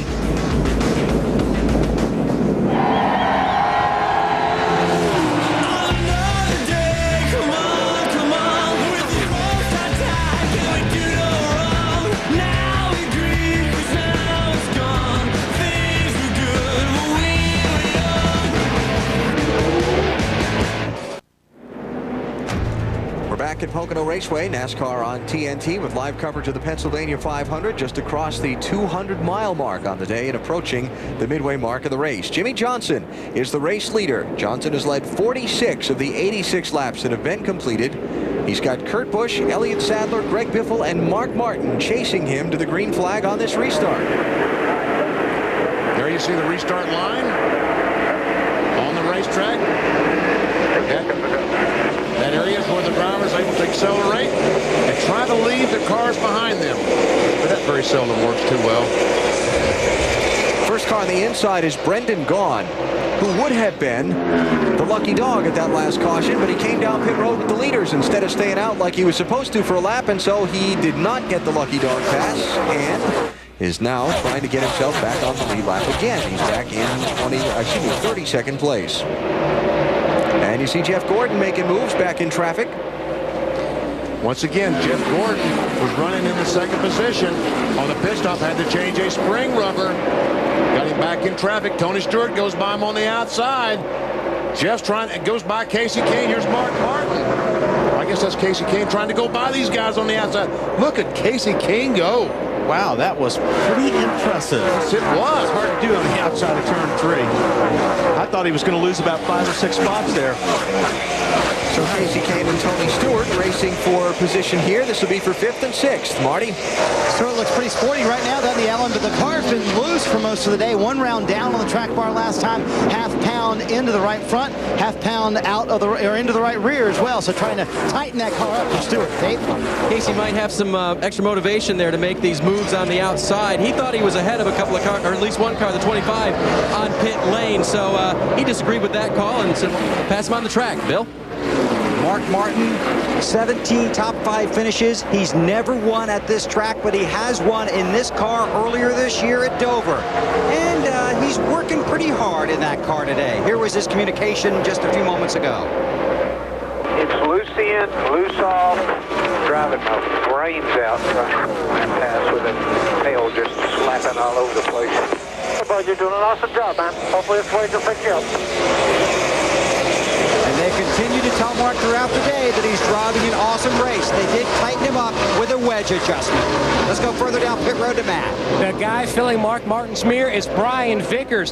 His team, to try to help Brian get that race car through the center of the corner, an air pressure adjustment to try to put that car back to where it was when the race started. They also went down 2 rounds on the right side. Saw the leaders, kind of this group of leaders, bottled up in some lap traffic when Scott Wimmer and Ryan Newman were racing side by side. Wimmer in the 22, by the way. I need to go back and just clear up his situation a little while ago. We talked about when he spun out and brought out the caution flag with the flat tire back at lap 52. NASCAR said he did not belong passing the pace car like we thought he was okay to do, so that's my bad. And Wimmer was not only put back the lap down that he lost in the spin, but he was penalized a lap for passing the pace car, and he's back in 35th place, 2 laps down. Well, darn the luck. Those guys cannot. They won't take a joke, will they? Mark Martin, Casey Kane, 6 and 9, racing for 6th place. And Jeff Gordon trying to move back up through and make up the ground he gave up for the chassis adjustment on the pit stop.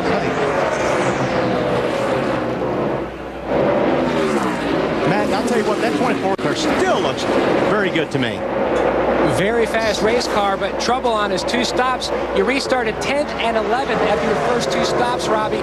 What's wrong with the race car? Is the chain broken? Well, the car's been extremely loose all day. That last stop, we had to get a rubber out of the right rear. Couldn't really tell the last stop. It looked like something might be going on with the chain on the left side. Have to look at the next stop and do something. Now, the chain they're talking about is a limiter chain, so that way when Jackman Jeff Cook jacks up the car, he only has to do it in 2 pumps, so it helps also raise up that rear tire. But with that chain possibly broken, he has to do at least 1, maybe 2 more pumps.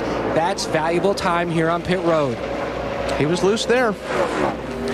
Jeff Gordon in turn 1. Yeah, they use a chain in the car. If you go out and take one of these race cars and you jack it up without that chain in place, you've got to jack the side of that car up an awfully long way off the ground before the tire clears the ground enough to change it. Like when you go out to change the tire on your passenger car. They put a chain from the rear end housing up to the frame of the car that limits that travel. It shouldn't, if it's done right, affect the performance of the car on the racetrack, but it does help make the pit stops happen more quickly. It sounds like that the chain is broken on the left rear of Jeff Gordon's car, letting that left rear drop down too much and having to, as you said, normally pump the jack 1 or 2 times, it would be off the ground. It looks like now it's 3 or 4 times, and that's going to take a couple of extra seconds on a pit stop.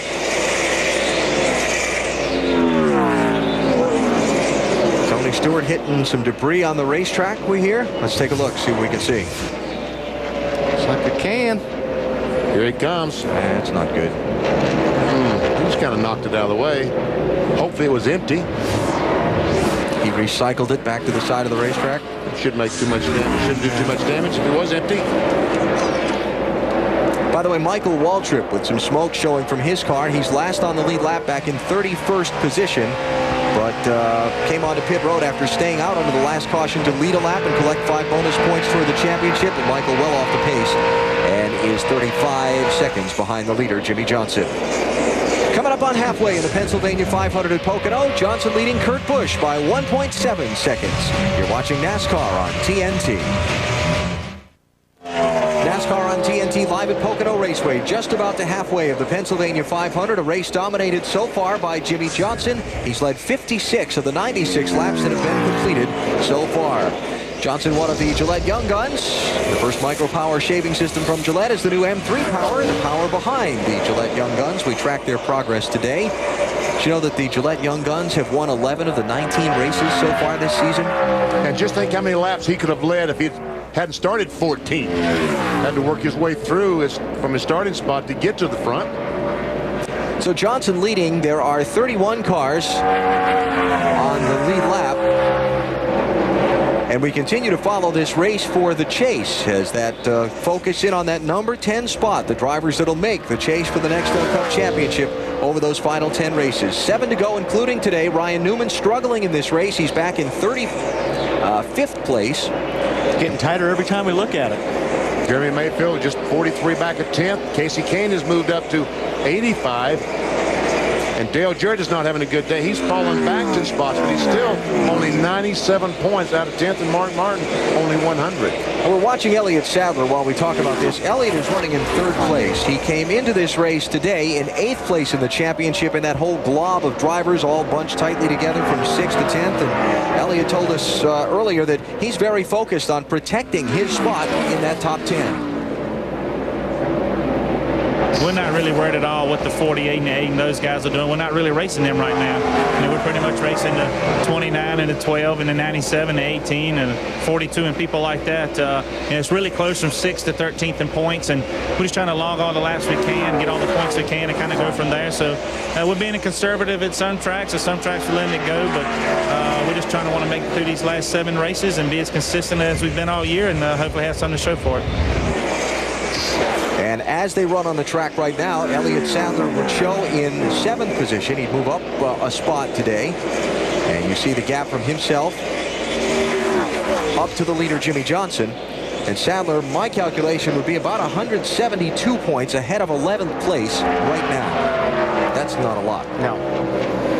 He's looking over his shoulder. Like you said, they're not going to change the way they race, because they're not worried about racing the guys in front of them, but they're just looking at the guys behind them. And got caution for debris in turn 1. Yellow, debris in turn 1 in the groove. Got a yellow, no threat. And they black flag Michael Waltrip. Yeah, he's kind of starting to fog it up a little bit there. That's not a good sign there out the back bumper. So tough day for Michael, who was one of those drivers hanging in on the fringes. See all the smoke in there. I'm on the way back to the pits. I'm telling them we're just going to stay out and lead a lap and then go. So Slugger said, tell NASCAR I'm going to stay on, just lead a lap. So we realize we've been black flagged. We're going to work on it. Michael, 238 points from 10th coming into this race, having had 7 top 10 finishes in the last 9 races. You see he's moved up steadily over the course of the season after that dreadful start to 2004 they had. Phenomenal what this team has been able to do the last dozen races or so, but this is not going to help. It's been talk about an up and down year. Look at these guys. And opportunity missed. I mean, Ryan Newman is having troubles today, the 10th place driver. An opportunity to really knock a chunk of points off that deficit. Doesn't look like it's going to work out, at least for Michael. So 3rd caution on the day. There's Ryan Newman, not enjoying his day in the office. No. A couple laps down already. Who's our lucky dog on this one? Brendan gone? Yeah, and Brendan, my advice, don't pit too soon. Yeah, stay out. Let the leaders pit. Come in later. So Ryan Newman trying to protect his spot in the race to the chase. And they've run so well at this racetrack with this race car at other places. They've really got to be frustrated and mystified at how today's going for them. It really is. This is very surprising. Not too good. Don't think they'll be bringing this car to Indy next week. As a matter of fact, they probably have called someone. If they were planning on using this car, they probably already made the call back to the shop. Get car X or Z ready, because we're not taking this one. 16 laps since the leaders last pitted. They stop again? Oh, yeah, here they all come. And Brendan did not pit. Attaboy.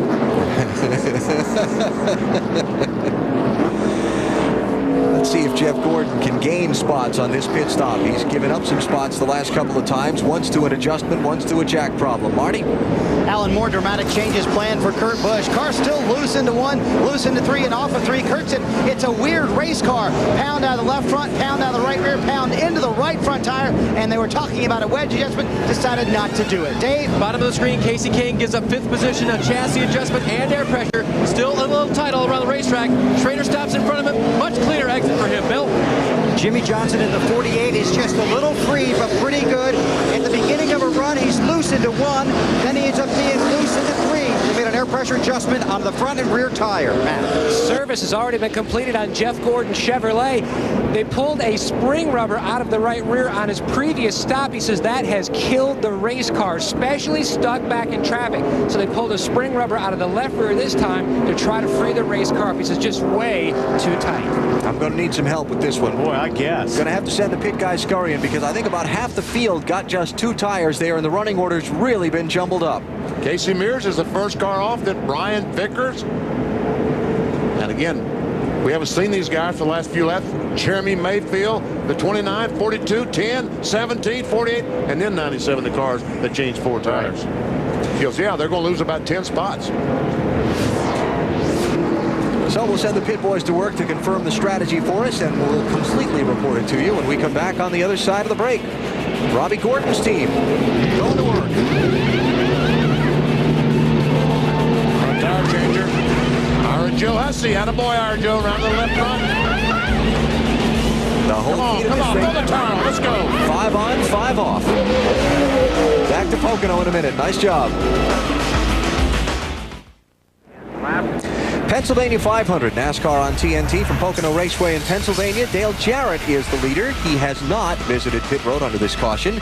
Jarrett, one of the bubble drivers in the race to the chase, looking to collect 5 bonus points for leading a lap, which he has done. And now he'll come in for his service. And one other thing, that he may stay on the racetrack because he could make it on one more stop. Maybe. Marty? Just maybe. BP, Dale Jarrett, of course, another one of those Ford teams. And it was a big week for the Ford Nextel Cup teams. The big boss himself came by to pay a surprise visit, and that is the subject of this week's Ford Built Tough moment. And I don't mean BP when I'm talking about the big boss. Edsel Ford himself, an impromptu move, came into town for an interview, decided to stop by and visit all of the Ford teams. You see him with Robert Yates and Doug Yates, kind of visiting the Yates shops. Also went to Roush, went to the Wood Brothers shop. Said it was about the first time in 30 years he had seen that many race cars in one day and toured that many shops. And he signed Ricky Rudd's hood for good luck. You can win the truck that you see right there. Log on to the website at the bottom of the screen for a chance to win. You'll have to log on early because I know Wally logs on often trying to win that truck. Isn't that right, Riley? I would. I'd like that truck.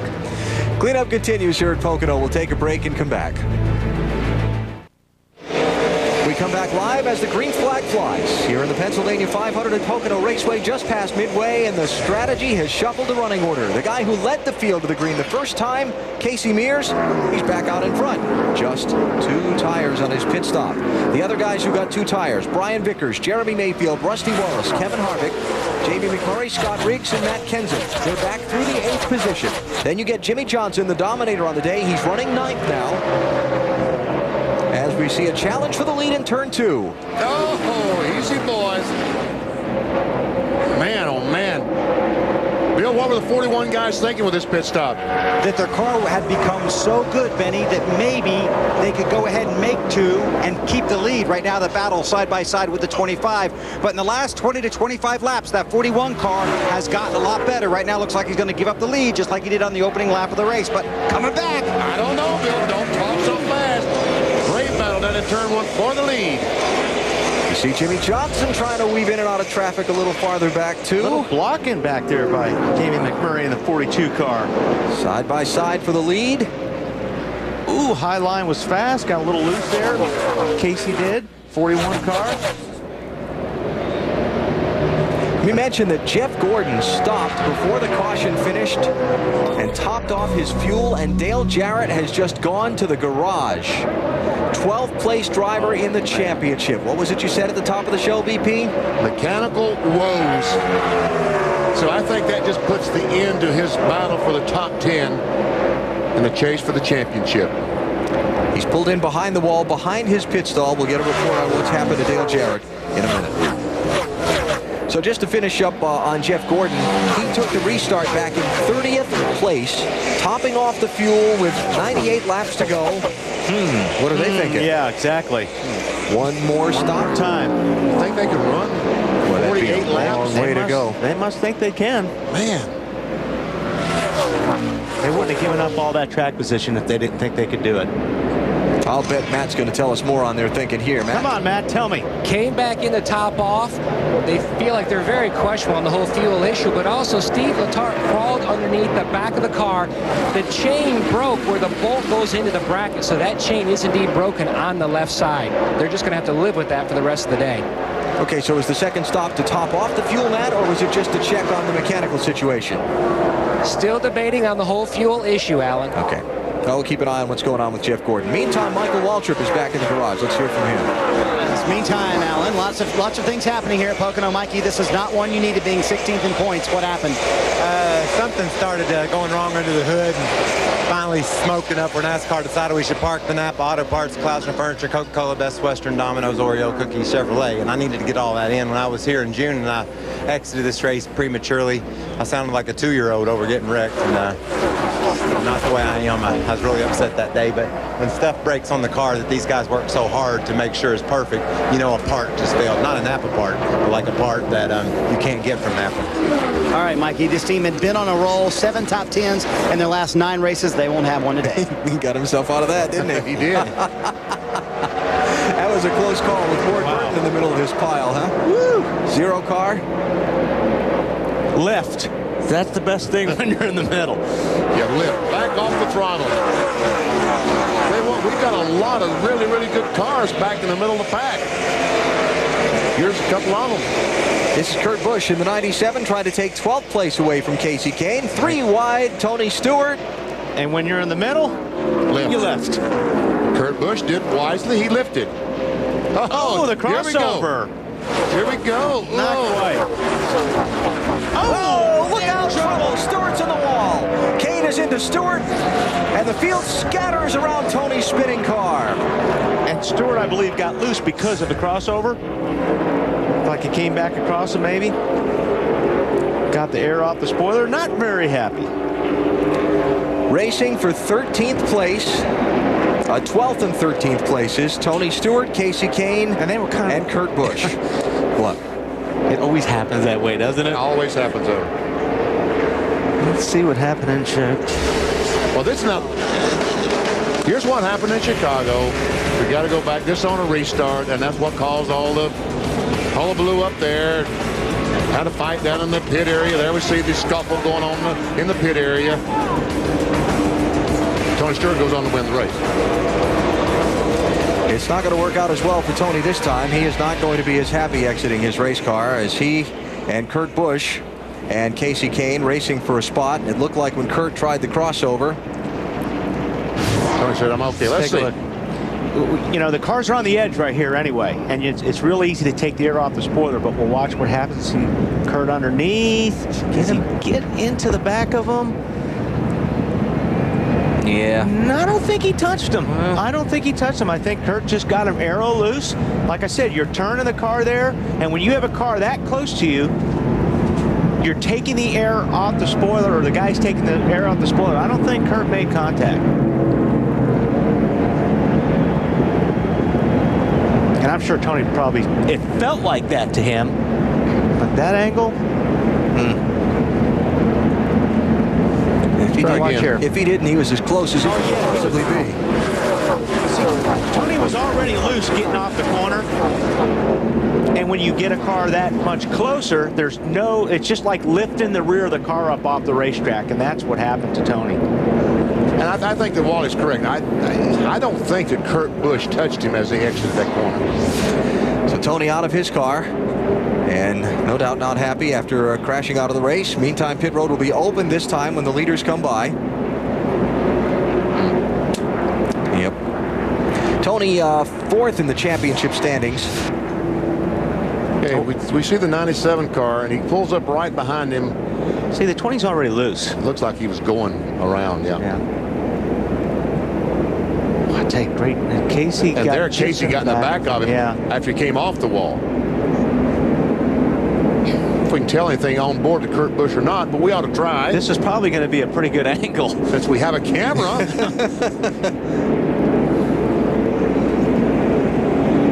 Watch here.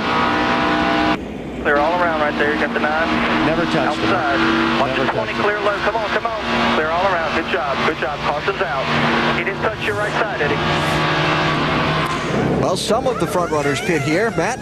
Jeff Gordon's game plan, do the opposite of the leaders. They made a wedge adjustment. The car way too tight in the tunnel turn and in turn 3. Dave? Going to work on the 9 car of Kasey Kahne, working on the front end damage, have a big piece of metal to put on the front, perhaps. They said just fuel it this time as well as fix the damage. They'll worry about the rest later. Bill?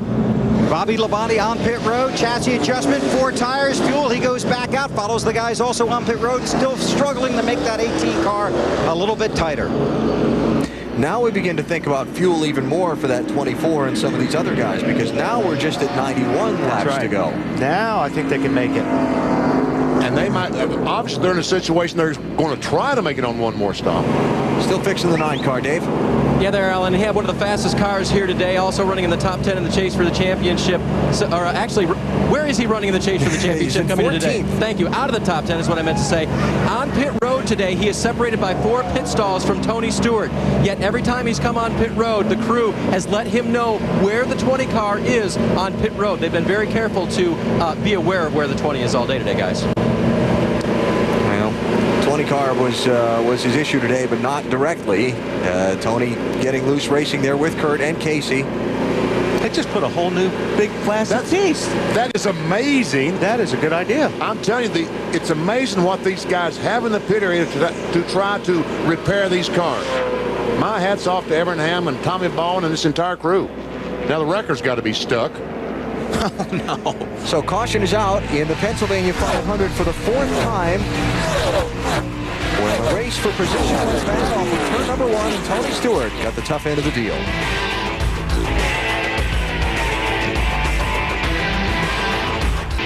Nextel Cup Racing from Pocono on TNT is brought to you by Discover Card. It pays to discover. And by Dodge. You can take life as it comes, or you can grab life by the horns. Dodge.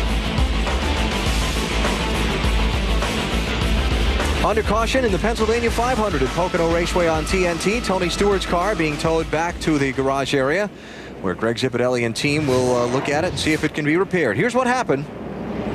He goes underneath the 97 of Kurt Busch, gets by he and Casey Kane. He gets down in turn 1, and they start coming off the corner. Now, Tony either gets loose, something, he starts slowing down. These guys get on either side of him. And I agree with Wally right there. Tony just got the car loose off the corner, and when he tried to catch it, he goes back in the outside retaining wall. Ooh, Jeff Gordon just barely got by. That was close. Let's see what Joe Nemechek saw. See smoke? Whoa! Threads the needle. Oh, gets a trout. And moves on. So Stewart to the garage area. Joining Michael Waltrip, Morgan Shepherd, Todd Bodine, Carl Long, Jason Jarrett, Kirk Shelmerdine, Greg Sachs, and P.J. Jones, who've all gone back to the garage. We talked about Kurt Busch and his part in this. Here's what he said on his team's radio just a minute ago. Oh, we're okay. He just slid up in front of me and stayed loose. Forward, that's what happened. That's what I saw. That would be his view on things. That's what we saw. Yeah. Yet, Kurt's nose being right up there close to Tony's back bumper, the air. Yeah, I mean, like I said, it's like lifting the rear of Tony Stewart's car. We saw Jeff Gordon just barely get through the accident a minute ago. Here's what Robbie Loomis did when he just barely squeezed through. Oh, I got a headache. Hey, he could have had a much bigger headache than he had. Wow. Okay, coming to the green. Casey Kane was the first driver to pit. He was 14th on back. Most of the leaders stayed out. And by the way, on the last pit stop, Elliott Sadler had a pit violation. They left a tire on the outside half of the pit box. He went to the tail end of the longest line. Did not pit on this caution, so Sadler's back up to 16th place. He's going to take a look at the lead. Vickers down on the inside. Can't pull it off. Tell you what, that high line is really working well. You see Jeremy Mayfield slide across a couple lanes there into the corner. Jimmy Johnson, Kevin Harvick trying to come out of the traffic. Wow. Jimmy, got a lift. Got a lift, Jimmy. Ease off. There you go. All right, let's hear from Tony Stewart. Marty's with him. Well, Alan, Tony had a fast but loose race car. What happened? It just got real loose and spun, wrecked.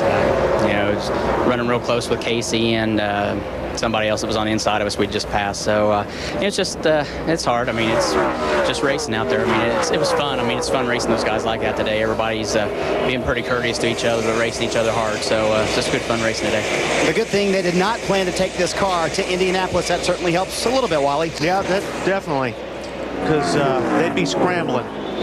For the lead, Brian Vickers working on Casey Mears. Vickers just can't stay down on that low that low line down in turn one, it's so bumpy, his car really shoots up the racetrack, so he tried a little bit higher approach, and he stayed with the 41 car at least this time. Vickers in the 25 must feel like he's much faster than the 41. Otherwise, he would just kind of settle back and start following. He keeps insisting on getting by, so evidently he feels like the 41 is holding him up. We've had so much happening here in the last little while of the race. Let me mention Dale Jarrett has come back onto the racetrack. We will get a report on what happened to him. In fact, Dave has that for us right now. Yep, Alan, they went behind the wall. It took them just about the time they pitted was lap 103 or 105.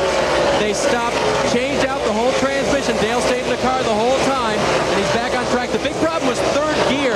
That's the one he had trouble. When he went into turn one, he would have trouble with third gear.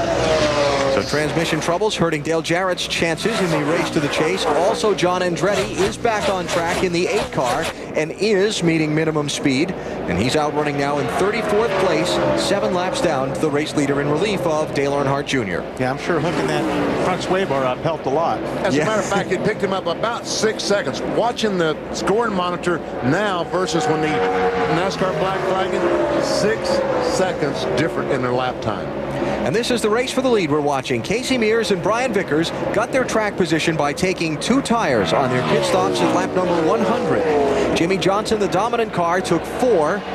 He restarted back in 10th place, and he's picked his way back up now to 3rd and is in pursuit of these top 2. And he will get them. I mean, he is running right now 2/3 of a second quicker than the guys on 2 tires. So it's just a matter of time.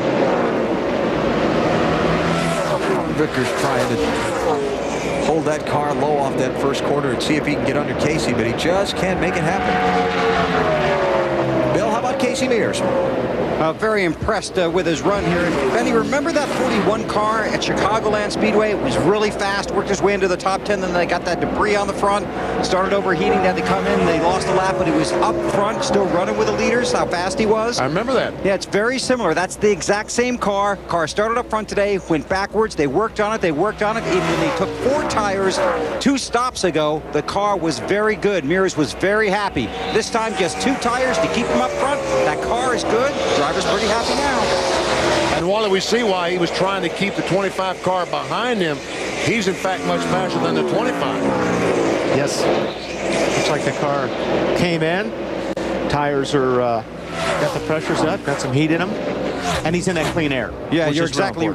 Yeah, sorry, Benny, you're exactly right, Wally. That car does come to him after they get going. You watch these restarts, the 25 is right there, but if Casey can hold him off, once he gets out front, that car really starts to take off for him. Yeah, you can see he was a little bit defensive there, but sometimes that's what you have to do. If you know your car is going to come in, you can mirror drive a little bit. You got to fight for your turf, don't you? That's right.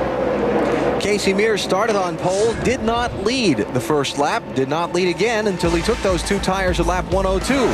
But the 26-year-old from Bakersfield, California, in search of his first NASCAR Nextel Cup Series win, is out in front as we close in on the 300-mile mark of the Pennsylvania 500. As the Pennsylvania 500 hits 300 miles at Pocono Raceway, the caution flag is out for a 5th time. Debris on the track, turn 3. And the field will slow behind the pace car once again. We had a lead change while we were away in the break. Jimmy Johnson blasted his way around both Brian Vickers for 2nd and Casey Mears for 1st. And when he says blasted, I think that's probably good phrase. What does it Marv likes to say on the TNT basketball broadcasts? With authority? With authority. Got it done. And with more grip, that helps a little bit. 4 tires. All right, now then we're at lap 120. Oh boy. Everybody has to pit that didn't pit the last time, get to 4 tires, and get ready for that next to make it the rest of the way. 80 laps to go, and the teams will put as much Sunoco gasoline as they can into the tanks, and then the calculators will be smoking while they try and figure out if they can make it to the finish. You know, I was wondering earlier in the week how many folks from Sunoco would be here today because, you know, their headquarters is down in Philadelphia. North Philadelphia, yep. 80, 90 miles from here. Yeah, plenty, I think would be the answer. Yeah, plenty. Well, it will be interesting to see. I mean, we're 80 laps from the finish. I think you come in, you put 4 on, just in case you come in later. In the race, you just put 2 on. 2, there you go. There you go. Okay, well, we'll find out. Jimmy Johnson leading, Casey Mears second, Brian Vickers third, Jeremy Mayfield fourth, and Kevin Harvick fifth, followed by Greg Biffle, Jamie McMurray, Rusty Wallace, Matt Kenseth, and Mark Martin. Jeff Gordon is 11th, and remember, he's given up track position 3 different times today to go back into the field for chassis adjustments. One time a problem on a pit stop, one time a repair of a mechanical problem. No, he still has that problem. He still has the chain broken on the left rear, so his pit stop once again is going to be a little slower than normal, probably about 2 seconds, because they got to jack up about 4 pumps on the left side rather than the normal 1. Well, here they come to the opening of pit road. Oh yeah, all of them come down pit road. Yeah, I would think so. Stops are going to come at lap 121. That was Ryan Newman, by the way, not on the lead lap, that made the right turn and stayed on the racetrack. And here they go. Matt?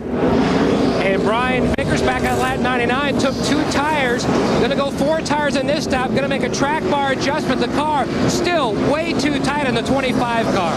Marty. Kevin Harvick took 2 tires last time. Matt will be 4 tires this time. Car's just a little bit tight. Half pound out of the right front tire. Except when the 48 went by, he blew our doors off, Bill. Chad Knaus, crew chief for Johnson's 48, said get that fuel cell full. Just a very minor inner liner air pressure adjustment for Jimmy Johnson. Car just doesn't have the grip on the front end that he wants. He's away for today. Scott Riggs hasn't been on pit road since the debris caution on lap 98. Then he came down then and only took 2 tires. They put 4 on this time because the car went very, very tight. Made a wedge adjustment as well. There's a gas can on pit lane, guys. Yeah, that's not good. That's not where that Sunoco gasoline's supposed to be. No. And we hear it is from Jimmy Spencer's car, so he will be coming back for a penalty visit to pit road. Once again, leaving your pit box with equipment. Can't do that. Can't do that. Did I see the 24 take 2? I saw the 24 take no tires. Matt, do you agree? I agree. The 24, no tires. Remember, they took 4 tires in their last stop. The only concern Jeff had was that he might have flat spotted that left front tire in the tunnel turn. They took a look at it. It looked good. The car was very strong on that last run. I also saw Ward Burton and Jeff Burton take just right side tires. More on the strategy and how we look from here to the finish when TNT returns to Pocono. We're getting ready for a restart here at Pocono Raceway, the NASCAR Nextel Cup Series on TNT. And here's another one that I'm going to have to explain to you here. Give me just a second. Dave Blaney is the leader. Did not pit under this caution. Here he's having some mechanical issues with the 30 car, possibly a transmission in trouble. The 12 car, Ryan Newman, is almost 2 laps down. He's 1 and 99.99 laps down. And since he just lined up in the outside lane in the restart, we'll see if that gets him in trouble. Second place, Jeremy Mayfield, fuel only. Jeff Gordon, third place, fuel only. Then a bunch of guys that got just right side tires. Mark Martin, Ward Burton, Elliott Sadler, Bobby Labonte, right side tires on those cars. Then Casey Mears with 4 tires back in 8th place on this restart. Here comes Jeff Gordon, goes into the 2nd position, goes by Mayfield, and he'll make short work of this 30 car. And he says, see ya, Blaney. I can't believe the 12 car started out there. He's coming in for a pass penalty right now. I was just wondering, did I miss something? I think they were confused as to whether they were going to be on the tail end of the lead lap or a lap and almost 2 down. If they were, the confusion's going to cost them a little pass-through penalty. Yeah. So, Jeff Gordon, who has had a fast race car for a lot of this race and spent a lot of his time digging out of holes after visits to pit road for a variety of reasons, is now the leader. Does get the black flag.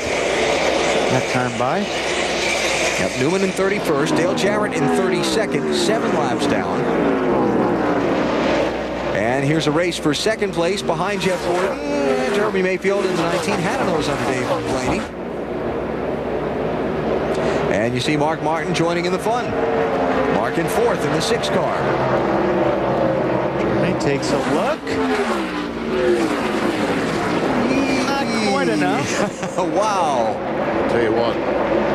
Here comes Elliott Sadler, that 38 car. Now Mark gets a great run off that tunnel corner and blasts by Jeremy Mayfield. Just drives right by, and Ward says, okay, the door's open. I'm going to try to get through it. Nice run today for Ward in that zero car. He started back in 27th place. They had moved up to about 11th before playing the strategy game to get a little more track position toward the front of the pack. And you see Ryan Newman on pit road for his pass-through penalty. He has to come onto pit road, drive its full length at pit road speed, and then go back off. He doesn't have to stop at his pit box.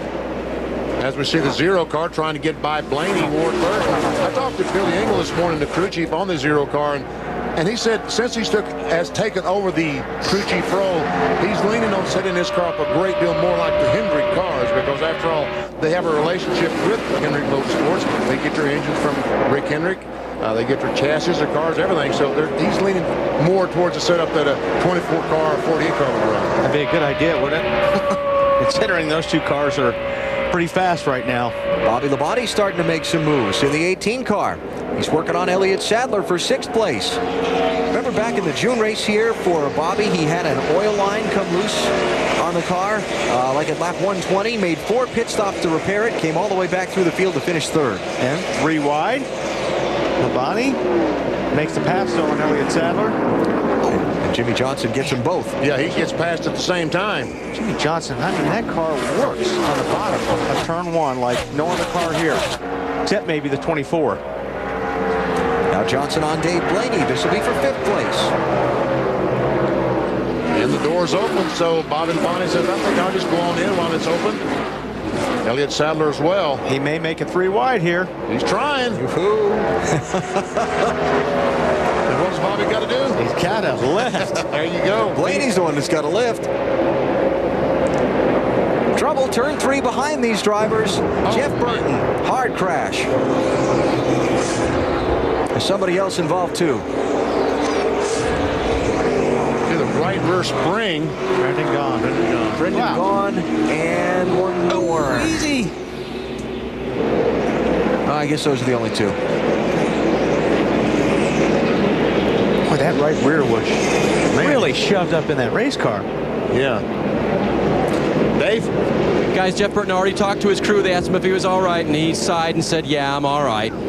New addition here at Pocono Raceway for this race, the safer barrier. They had it down in turn 1 last race, and they got it up into turns 2 and 3 for this race, and I'm sure Jeff Burton's glad of it after this. Very bottom of the screen, we saw Jeff Burton trying to get alongside the 29 car of Kevin Harvick. Wow. It goes up and just pounds the wall. And Labonte and McMurray got underneath it. And Brendan chose the high side. That just didn't work out. Here's going to be a great view of what happened right here. That was McMurray, not Harvick. Oh, it was McMurray. I'm sorry. I saw the... And what Jeff did, he turned down the racetrack to avoid from getting hit. And you're already loose going into turn 3, so spun out. Nice job by Kurt Busch to miss the wreck. That's who we were riding on board with there. Yeah, Jeff, don't look at that. So caution is out for a 6th time in the Pennsylvania 500. Good to see Jeff Burton walking away from the car, and again, well, I'm sure he's glad to see that safer barrier in place after this. Boy, Kurt Busch. Man, that is a great save by Kurt Busch. Unbelievable. And Brendan was okay till Jeff Burton in the 99 came back up the hill and kind of forced him up against the outside retaining wall. And the damage to the 77. You know, I talked to some folks about that safer barrier. We see it there. And I was told it reduces the impact about 40%. Pit road's open. Who's stopping? Jeff Gordon didn't make the commitment line. Elliott Sadler does. Dave Blaney's in. A little indecision on the part of the 2014, perhaps. Go ahead, Marty. Remember, Elliott Sadler took 2 tires last time. This will be fuel only. This gets them in their window to pit one more time. That is the theory. Kurt Busch has had an extremely tight race car, made a nice move, as you guys talked about, to avoid the accident on the racetrack. Jimmy Finning said he's bringing a different car here this time and a different package because they weren't good enough to win the race. So drastic changes here on this stop. Spring rubber out of the left rear, a spring rubber into the right rear. Bill? Dave Blaney heading off of pit road, gave up great track position, took 4 tires and fuel, gets him in a fuel window, but his car is hopping out of 3rd gear. Now these guys are taking 4 tires right now, only have to come in for a splash of gas later if they have to. Cleanup continues in turn 3, where Jeff Burton has crashed to bring out the caution flag in the Pennsylvania 500. We'll be back. Got a new leader in the Pennsylvania 500 here at Pocono Raceway with 71 laps to go. It's Mark Martin. And he didn't have to do anything for it. No, Jeff Gordon did not pit, but in the confusion over whether or not he would pit, he lost a couple of spots. We'll show you how. He said, okay, do I pit? I think I'll go to pit road. Oh, maybe not. And under the rules of you must maintain your pace under the caution flag, Mark Martin and Ward Burton had gone by Jeff Gordon while he went over and then came back. So Jeff got put back in line by NASCAR in third. Mark watched that all unfold from the cockpit. There's a lot of faking going on there, but I think we did the right thing. How far? The 24 ended up coming, didn't he? Yeah. No! That was when Jeff started to drive up back by Mark to try to go back to the lead, and then NASCAR officials put him back to third. Matt? No fake out by Jeff Gordon. That was actually their game plan. If it looked like the cars behind were going to pit, Ron Thiel and Jeff saw the cars start to peel off to the inside. That's why Jeff made his move. Ron Thiel, was spotted, then yelled on the radio, no pit, no pit. And then Jeff tried to pull back on, but the 6 and the 0 had already made their move. He will restart in third.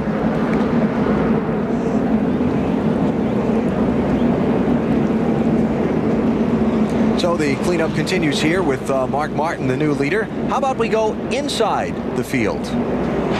Take you for some stories from some drivers that we might not normally get a chance to bring you. Bill, you got it? Exactly right, Alan. Throughout the day, we try and take you through the field to show you where the guys in the top 20, top 25, or today the top 30 plus were running. Now we want to take you inside the field, talk about some of the other teams working just as hard, but not quite as far up front. Dave Blaney was up front. Last week, a disappointing finish at New Hampshire. Why? Because this $10 cable that connects the battery to the alternator failed. So a $10 part cost him. Today, his car is jumping out of gear. He's having a tough time. Wednesday night, he got in a sprint car for the first time in 6 years, qualified 4th at Sharon Speedway in Ohio, the track he and his family own. But brake line went, finished 22nd. But on Friday night, his 10-year-old son won a feature in a quarter midget race here. So at least some good news for the Blaney family. Matt? Bill, Ward Burton has climbed all the way to second. Now, the biggest impact teams can get in this sport is from people. Bill Engel has been moved into the crew chief position. Bill, a former winner in this sport as a crew chief, but he hasn't won on the circuit since 1998 at Martinsville with Ricky Rudd. He has made his motives to transform this team. Like Benny said, they've gone back to some of the Hendrick stuff. Ward is having his best run of the season, currently in the second position. Marty? Matt, just want to give a little credit to Jimmy Spencer. He had his 7th annual golf tournament this week. It's mine and Benny's kind of golf tournament. For fun, golfers only. No serious guys here. They had 100 golfers out there, and this charity has raised over $400,000 in the 7 years it's been running for Camp Victory here in the Berwick, Pennsylvania area. 5 hours of fun, and for the first time in recent memory, 0 golf carts wrecked. Dave? Marty, rookie Scott Riggs is looking forward to the second half of the season. In the first half, only one top 10 finish. That was a 5th place at Dover. But the second half presents an opportunity for him. He's been at the tracks one time. He's gotten more than 5,000 more laps under his belt in an Nextel Cup car. So places like here, where he won a support race in June, they feel better to Scott. He runs better. So far today, running back in the back of the pack just a little bit because of problems he's had. But Riggs looking forward to half number 2 of the 04 season. I sure am glad Bill Weber finally had something good to say about Blaney. I was going to start taking him a collection for him. Man. You can see Jeff Burton needs a collection right now. He needs a new race car to replace that one. They're still cleaning up here at Pocono. Pocono Raceway in Pennsylvania and the Pennsylvania 500. Live on TNT, coming to the restart with Mark Martin as the race leader, one of 9 drivers that have traded the lead 13 times today. All right, let's see if we go 3, 4, or 5 wide here. BP on the restart. There's 2. There's 2. Come on, make it 3, Jimmy. There we go. There's 3. Ricky Rudd, Robbie Gordon. Yeah, by Pocono standards, that was pretty tame. Yeah, it really was. Ryan Newman, the lap car, working on the leader, Mark Martin. 88, Dale Jarrett, also not on the lead lap. Transmission troubles earlier. He's 6 laps down. Jarrett is in 31st place.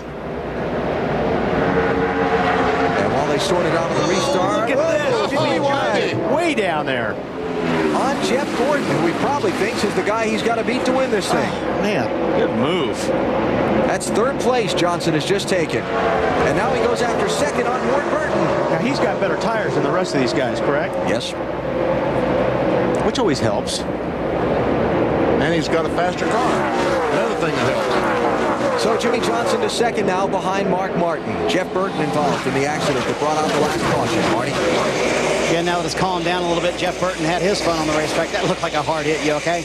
Yeah, that was a real hard hit. Yeah, I mean, we didn't run very well today, unfortunately. We put on 2 tires there, and they kind of lined up on the inside of me. And I was underneath the 42, and I don't know, we just got pinched off really tight. He didn't do anything wrong. We were just racing, and we were loose on entry all day, and I don't know, I just got pinched off, and the thing came around. And it hit pretty hard. I'm glad the softer walls are up there.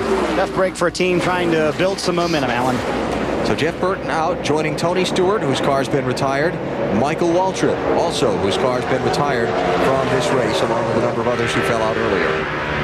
You know, that's another car, the 9 car of Casey Kane. He showed some promise of being a very fast car earlier on, but now he's back in traffic and trying to work his way through. We said a couple things for you here that happened on this last caution flag. Drivers who came in for pit stops on the last yellow. Elliott Sadler, Dave Blaney, Kurt Busch, Matt Kenseth, Rusty Wallace, Ricky Craven, Ken Schrader, and Sterling Marlin. Matt Kenseth came back in, topped off the fuel at lap 129. And by the way, Scott Wimmer, remember he lost 2 laps early in the race? He was the lucky dog on each of the last 2 cautions. He was 2 laps down, was the first car not on the lead lap on the previous caution, got a lap back. Oh, Jeff Gordon! Has he got a flat? Wow! Just made a heck of a save. I know. Boy, did he ever. Now he hasn't put tires on since what? Lap 99, was it? I mean, just unbelievable to see. See what's happened. I just thing went completely sideways on me. No kidding. Yep. Wow. That's why you know what Alan was just talking about. I think the guys that came in that last time and put 4 tires on are setting themselves up for a good finish. And you think that way because when everybody else has to make another pit stop, and they'll all have to stop one more time at least, they're going to have to spend less time on pit road. Exactly, especially if it's green. You come in, you put as much fuel in as you need and go, and that's going to be a heck of a lot faster than guys like Jeff Gordon, who's going to have to put tires on.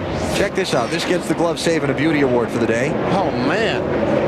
That's unbelievable. I mean, I don't know how in the world he didn't turn it back to the right and hit the wall head on. A great job by Jeff Gordon. Now, about 2 or 3 laps, we'll see the confidence come back into the car. But, you know, when you get that sideways, you lose a little bit of faith in your race car. Jeff slides back to 8th from 4th place as a result of that slide. We check the race to the chase. Jeff Gordon, as a result of the struggles of the 8 team today with Earnhardt Jr. and John Andretti, Gordon looking to take over the 2nd spot in the championship standings. And we go back to 6 through 10. I'm still not interested in this, as I've told you before. What I want to know is what's happening from 11th back to 15th versus the 10th. This is where it gets good. That's right. Mayfield, 58 points. Look at Mark Martin, only 83 back. He will gain 3 positions if he could just stay there. And it was just a couple weeks ago, Chicago, he figured he was out of it. When he blew up in Chicago, I'm done. Yep. But this is Pocono. The June race here 7 weeks ago, a lot of guys had mechanical problems in the final 100 miles. We're not there yet. There's still a long way to go in this race. That 24 car is loose in big time. The 9 car passed him on the outside up in turn 3. By the way, just double checking the notes. Jeff Gordon last pitted at lap 121. He took fuel only there. He took tires at 109. Okay. So he's 30 laps to go. And he's going to have to put tires on it before the end of this race. And Terry Labonte gets by. Yep, Terry up into the top 10, now into the 9th spot. And by the way, just to finish the story I was telling when Gordon went on his slide. How about this? Well, maybe I'll wait till this happens. Wait a second. Let's watch this pass for the lead. There you go. The dominant driver in the race, Jimmie Johnson, is back out in front as we hit 350 miles. Scott Wimmer's back on the lead lap. That's what I was trying to say. He got both laps back. That's bad news for the competition. How about our AOL top top speeds.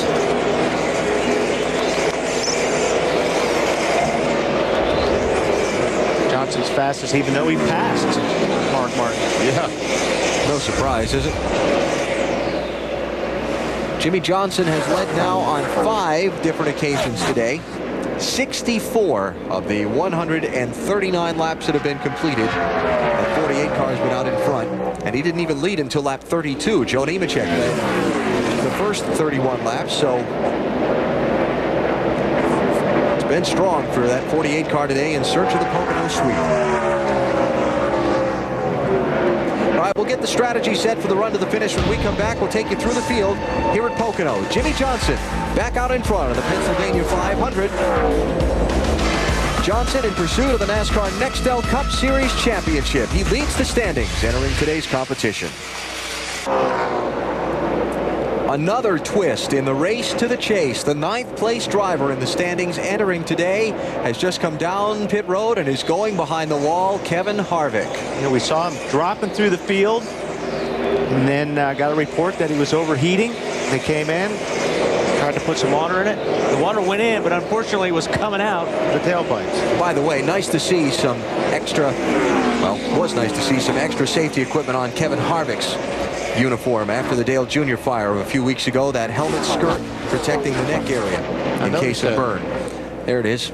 See it right there. No. It's a skirt that runs from the base of the helmet down to the top of the uniform. You know, last week in New Hampshire, I was in the Simpson trailer for a while. Yep. It was busy. There were a lot of guys coming in there for you know, underwear, you know, the tops, the bottoms. They were afraid you were in the race. Change of position. Greg Biffle scooting by Bobby Labonte for 4th. Solid day for that 16 team. They've had great qualifying runs this whole season, but just haven't been able to get finishes. Average start this season 12th, average finish 22nd. It hasn't been too good as far as finishing is concerned. As you said, the car has been fast. Yep. So Biffle still in contention for this thing in 4th place. He's been in that top 10 about all race. You know, it's unbelievable. Newman, 10th currently in the NASCAR Nextel Cup points, having some trouble. Harvick, 8th, having trouble. And 7 races to go, including today's, to decide who the top 10 will be for that chase for the Nextel Cup Championship over the final 10 races. Jimmie Johnson has left him. Yeah. Oh, yeah. Let's hear from Kevin Harvick. Marty? Yeah, I think it happened pretty much all of a sudden. They had a good run going up in the top 5, Kevin. That was real quick. What happened? For some reason, the water temp just went all the way to like 270, and then it just started slowing down, and then we came in and tried to cool it off to save it and shut off. But that's probably the best we've run here at Pocono with this GM Goodwrench Chevrolet, so have to put it up and go to the next one. A lot of guys around the 10th position are having trouble today, Kevin. How much does that enter into your mind? Hope the rest of them have trouble. That's a good point. When they put water in it, it came right back out through the head gasket. That's not good. This will be the first race Kevin Harvick has failed to finish since Atlanta, October 2002. He set a record for most consecutive races running at finish, but today on number 59, his streak ends. Jimmie Johnson is out in front. We did promise you through the field. We had to detour because of the story involving one of the top 10 drivers. We'll get to through the field when we come back to Pocono in a minute on TNT. Welcome back to the Pocono Raceway in Long Pond, Pennsylvania. The sun has stayed out most of the day. Rain showers threatening. A 133 green flag, and it has been Jimmie Johnson's day. Let's go ahead and take you through the field. Johnson's car is a little tight in the tunnel turn. He thought it was just traffic, but the car is just a little tight back there. By the way, Jimmie Johnson also wearing that helmet skirt that we talked about with Kevin Harvick to help protect him in case of a fire in that car. As for the car behind him, Mark Martin, Mark took 2 tires on lap 121 when Jimmie Johnson took 4. Martin's car is good. They really believe both the 6 and the 48 maybe saving a little something. Matt? 2 tires at his last stop for Ward Burton in the Zero car, having the best run of the season. His best career finish here, second in 1994. He took 4 tires on his previous stop, starting to get free, Bill. Thanks, Matt. Got my breath back. 16 car, Greg Biffle had a little brush with the wall earlier in the race. Crew says the car's okay. Biffle still hanging in there. Bobby Labonte working his way up front and battling that race car all day. Took 2 tires on lap 121. That helped him get where he is. We'll see how that pays off later on in this race. Matt? Brian Vickers knocking on the door of his first career top 5 finish. He tells his crew chief Peter Suspenzo, this is the best this race car has run all day. Still a little too tight from the center of the corner to exit, Dave. Kasey Kahne stayed out on the last caution. Tommy Baldwin told me, we're fine, the damage is okay, but we're a little slow behind the 41. So they passed him. One thing, on the stop before that, they only put on 2 right side tires. Bill? Casey Mears has used patience and good pit stops to get to the front. Car just a tick tight, but still hanging around in that top 10. He was our pole sitter when we went green, Matt.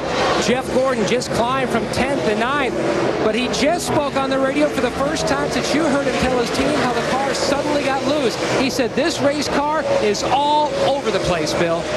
Very quiet from Terry Labonte as usual. Started deep in the field, worked his way up to 10th. He had to take a spring rubber out, fell back to 19th, climbing his way back to 10th.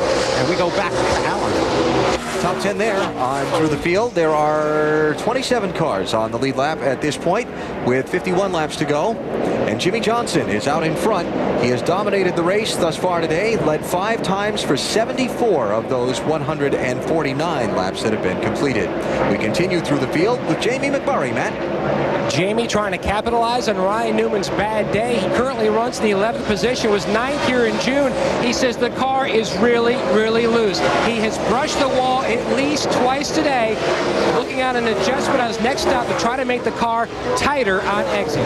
Dave? Scott Riggs stayed out on the last caution, but the caution before that, he pitted twice because he had a mystery vibration under caution. Looked at the tires and wheels, they were fine, but the mystery went away when they replaced them. Marty? Dave, Robbie Gordon not complaining right now. His car is back in the, 13th position. He said it's a little tight coming off of 3. No grip. They get better the longer they run, having another solid run here at Pocono. You see Kurt Busch coming off of turn 1, taking that little bit of a higher line. His car was way loose early on in the race. Now it's way too tight. They can't get it back the other way, trying to win back-to-back races. For the second time in his career, got a lot of work to do, though. Matt Kenseth started today in the 15th position, and that's right where he runs. He has had a struggle with this race car all day. In fact, they cannot go down on the track bar anymore. It is all the way down to the bottom. The car runs well after a few laps. It goes completely wicked loose. Jeremy Mayfield in the 19 car started 9th, has worked his way to the front, then slipped back a little bit. Car basically has been tight all day, still a little bit tight. Mayfield not able to climb into the top 10 as of right now. Started today 11th in the championship standings. Dave? Ricky Rudd pitted on lap 121, Bill. The run was a little bit slower, so they reversed the wedge adjustment they had made earlier, trying to get the speed back that they had. Matt? Scott Wimmer had a great run going here in June, then caught up in some oil, crashed his race car, came back here with high hopes. He has rebounded from that early trouble, currently runs in the 18th position, Marty. Elliott Sadler's not said a word since he last stopped. Remember, they took fuel only on the last stop. Going to pit for the last time here in about 10 laps at lap 162 is the plan. They are one of those teams precariously hanging on to the top 10, but they're still in the race. Others are not. Matt? Rusty Wallace, the adjustments continue for the 2 car currently running in the 20th position. He says the car just not to his liking, difficult to pass, running at 20. Alan? There are 20 of the lead lap cars. There is 1 fewer lead lap car than there were just moments ago. Dave Blaney has coasted 2/3 of the way around the racetrack and looks like he's headed for the garage. The mechanical troubles we heard about earlier apparently coming to a head. That's his transmission, Alan. Sorry, just wanted to let you know. Transmission. He missed a shift earlier and was jumping out of 3rd gear. They're done. Yeah, I thought that was you chiming in. So Blaney is out. Joining Kevin Harvick, his RCR teammate, so tough day for the Richard Childress organization. 48 laps to go. A final round of pit stops coming up, and in June, a lot of mechanical failures late in the race. Will that change that picture of leaders before the finish? Next Talk Up Racing from Pocono on TNT is brought to you by Chevy, the winningest name in racing, an American Revolution. by Applebee's Neighborhood Grill and Bar. Eating good in the neighborhood. And by Napa Auto Parts. Napa, get the good stuff. Jimmie Johnson has opened up better than 4 seconds on second place Mark Martin with a little over 100 miles to go in the Pennsylvania 500, closing in on a final round of pit stops that could determine the outcome of this race. Mark Martin running second, Bill.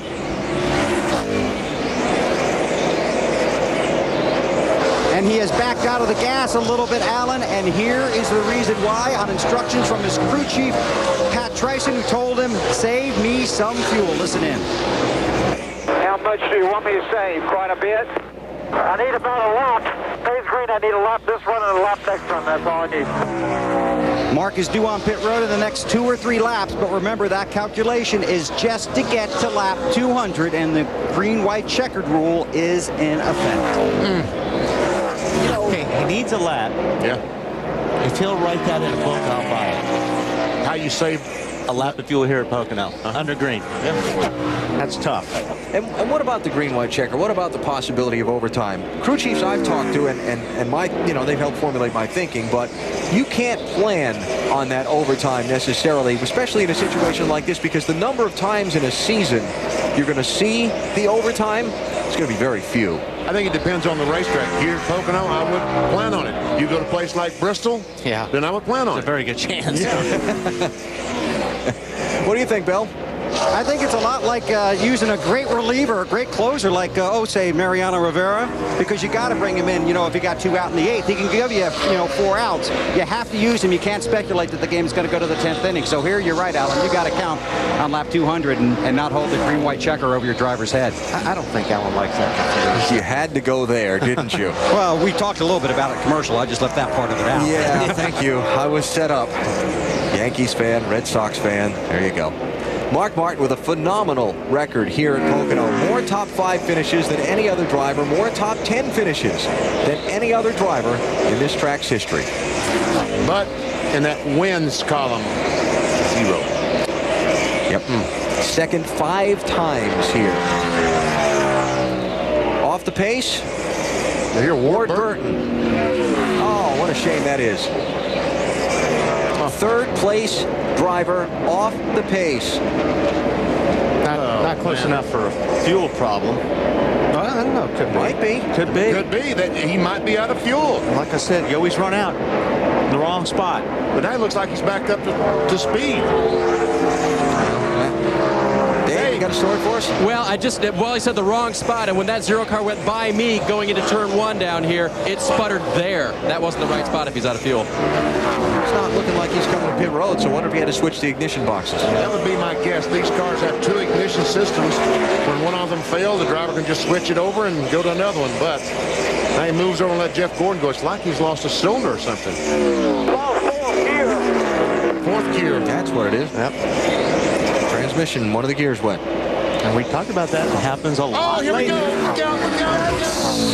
Lost in more than 4th gear now. Caution flag is out. Hold on to it. He did. Yeah, did a good job. Good job. Left rear tire's flat. Left front tire's flat. Right front tire's flat. They're all flat spotted. So caution flag is out with 41 laps to go. And this is the transmission just locked up. And you heard from Ward himself what he thinks has happened to the 0 car. Back for the pit stops in a minute. Caution flag out of the Pennsylvania 500 for a 7th time in the race after Ward Burton has what he says might be a transmission failure. And now this brings about an interesting situation.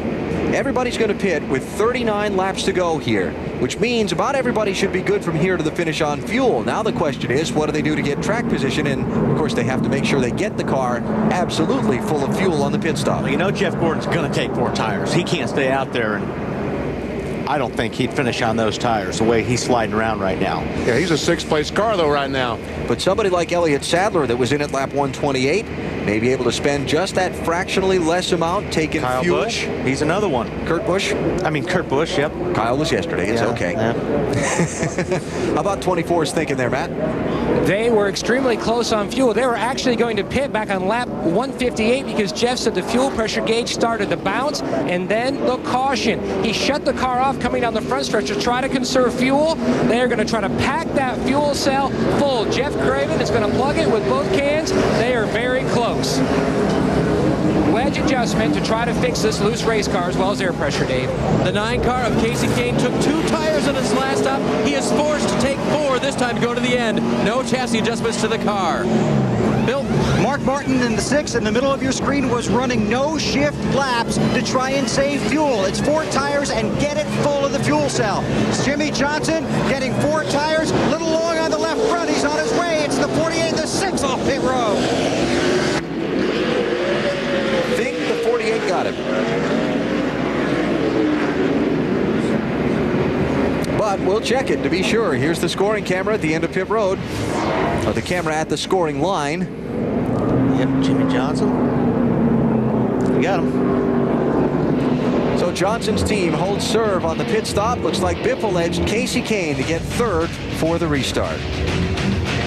Back at Pocono Raceway on the pit box with crew chief Chad Knaus, crew chief for Jimmie Johnson. Outstanding car. Can you make it to the end from here? Right now, we believe we can. It looks like, obviously the more caution flag laps that we run, the better off we'll be. I tell you, it's just an awesome effort by this whole Lowe's team. After the performance we had last week at Loudon, New Hampshire, we weren't real pleased. We went home, we got to work, we found some stuff, and we didn't get practice yesterday. Had to start with a basically brand new setup from the spring, and I tell you, it's really, really impressive, the effort that these guys have put in. Unfortunately, Mr. Hendrick can't be here. His aunt passed away last week, but hopefully we can win this one for the Hendrick family. They've had a tough time here lately. Good luck. Thank you. Matt? Bill, Jimmy Buffett is not too fond of math, and Robbie Loomis, what are your calculations telling you? Can you go the distance? That baby's extremely tight. Right now we're within a lap. Hopefully get another lap or 2 of caution here before the race is over. We're going for it. We'll have to see what happens. He will restart from the 8th position, Dave.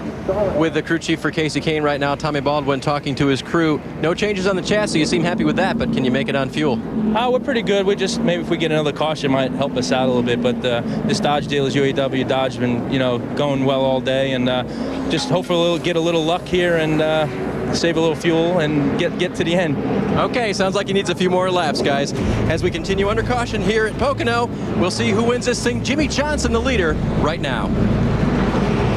Back at Pocono, the green flag is just waved to restart the Pennsylvania 500. Jimmie Johnson is the race leader. Mark Martin is 2nd. Greg Biffle, Kasey Kahne, and Terry Labonte make up the rest of the top 5. Jeff Gordon is back in 6th, followed by Casey Mears, Matt Kenseth, Scott Riggs, and Jamie McMurray. We believe everyone's got fuel to go to the finish, although for some, as we heard from Jeff Gordon's crew chief, it's going to be close.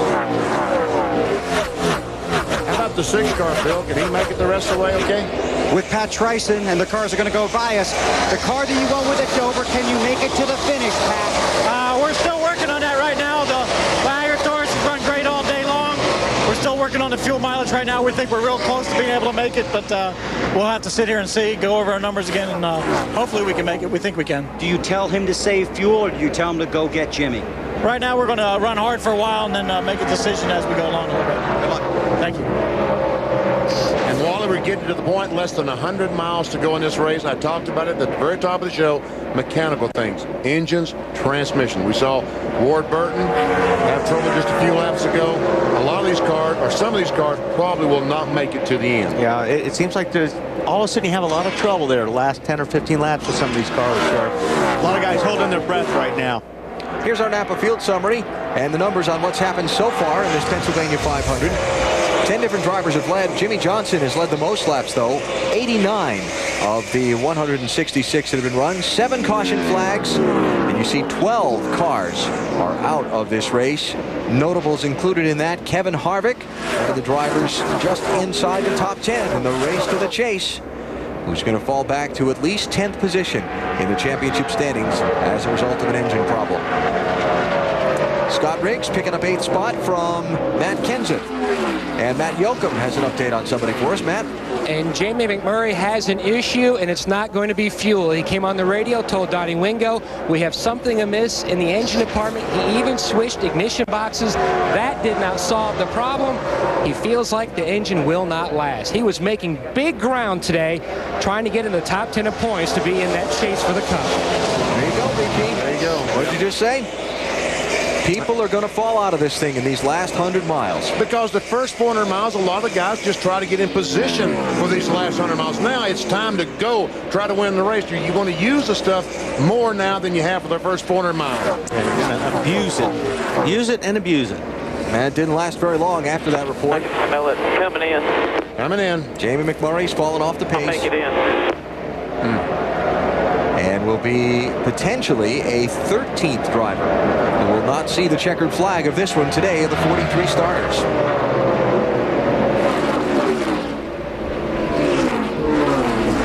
Ward Burton just fell out of this race while running in 3rd spot. Let's hear from him. Yeah, the mechanical attrition starting to mount. Alan Ward, what put you back in the garage? We picked up a vibration about 15 laps ago, and transmission finally gave out. Then I put it back in gear and was trying to make a go of it, and it locked up coming out of 1 and spun around, lucky enough to hit anything. But I tell you what, Net Zero team did a good job for me today, and I'm really excited about where we're getting ready to head. They're really working hard, and I think we'll get all their sponsors up front where they deserve before it's over with. Really feel good about it. That was David Evans, the engine builder, who climbed in there trying to check the RPMs, and they're going to get this fixed and try and get him back out on the track, Alan. You know, this racetrack is a triangle. And we talk about all the time the compromise that you have to make. You can't be perfect in any corner. And it looks like that the 16 car, he's racing with a 9. He's better up in the north end. Tunnel corner, turn 3. But that 9 car is so fast in turn 1, it's unbelievable. And Jimmy Johnson's the same way, Benny. He is so fast in turn 1. That is where he's pulling away from these guys. Just, it's incredible. And he's running that high line, and you see everybody else is trying to run low. But that 48 car, Jimmy Johnson, is fast in that high line. See, now Biffle goes in turn 1, and he has a couple of car lengths on 9. Watch this 9 car go in high, and he'll come off the corner and be right on the back bumper of Biffle. And Casey Kane with a little bit of a tattered and battered race car after he was involved in an incident back at lap 109 with Tony Stewart and Kurt Busch. Jimmy Johnson leads at Pocono. The 20th race of the NASCAR Nextel Cup season is the Pennsylvania 500 at Pocono Raceway, Long Pond, Pennsylvania. You're looking at Jimmy Johnson, the dominator of the race so far, out in front for 96. The 172 laps that have been run, but he's got 28 laps separating himself from victory lane after he completes the circuit he's on now.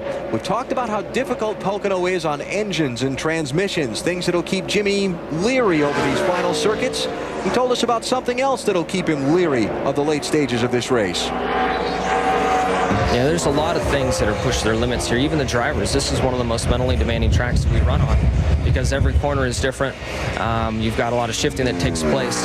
It's a tough track, and I leave here as drained mentally as I would leaving a road course, and that's saying a lot for an oval. Mentally, because if you missed one of those shifts that he talked about, you have a chance of breaking the transmission, breaking the engine. And your car's never perfect here. You got 3 totally different corners, so you really have to be aggressive and drive the car and stay on top of it. Phenomenal 2004 season for Jimmy Johnson so far. In his last 12 races, 10 top 5 finishes. Last 12. Pretty outstanding. He's got a lead on Mark Martin of 1.2 seconds now. Mark running in second place, trying to hold off Greg Biffle and Casey Kane for that spot. Bill has more on Mark Martin. Well, you talk about teams having bad luck at the end of races. Mark Martin's had more than his share. In fact, throughout the season, even early in the race. Daytona 500 lost an engine on lap 8. At Bristol, he dropped a cylinder late in the race while running 15. In Martinsville, he was 7th when the fuel line basically disintegrated. In the 600 at Charlotte, he was running 3rd, moving in on 2nd when the second ignition box failed on lap 200. At Pocono, the first time we talked about it, the engine failed when he was running 7th in the closing laps. At Michigan, the transmission failed on the green flag lap. And a couple of weeks ago at Chicagoland, lost the engine running 3rd with 3 laps to go. Mark did win at Dover and is in contention again today. And here are the guys that have stuck with him and have him chasing down the leader. Pat Tryson, crew chief, Malvern, Pennsylvania. Scott Bowen, front tire carrier, Winston-Salem, North Carolina. Todd Ziegler, front tire changer, Fort Wayne, Indiana. Chris Webb, Jackman, Manassas, Virginia. Will Smith, rear tire carrier, Seymour, Indiana. Drew Blickensturfer, rear tire changer, Mount Zion, Illinois. Rick Machinsky, Gasman, Toledo, Ohio. Danny Eklund, catch can, Green Bay, Wisconsin. I'm Andy Ward, victory coach, Kannapolis, North Carolina. Their luck has been so bad. Last week, I kidded crew chief Pat Tryson if I walked into a casino, caught crashing. Bobby Labonte's into the wall, turn 1. Just misses getting collected as he skids back across the racetrack. Hey, that's a damage on that thing. Man, that's 2. Jeff Burton and now Bobby Labonte just almost knocked the rear end off these cars. Opposite ends of the racetrack. That turn 1, we talked about it earlier. I had kind of labeled on my notes turn 1 terror as the piece that I had in mind. You are flying when you go into that corner to brake, turn, the bumps, downshift. Let's see if we can see what happened to Bobby Labonte. Not happy. Looks like he got hit. He's going to get hit by, looks like, well, I don't say. Brian Vickers. Brian Vickers, that's who I thought it was. Racing for 12th and 13th there, BP. There's a right rear spring falling out of the car. And you know, the 25 car drifted up the racetrack. Yeah. He got down underneath Bobby Labonte. He pushed, and he pushed right into Bobby.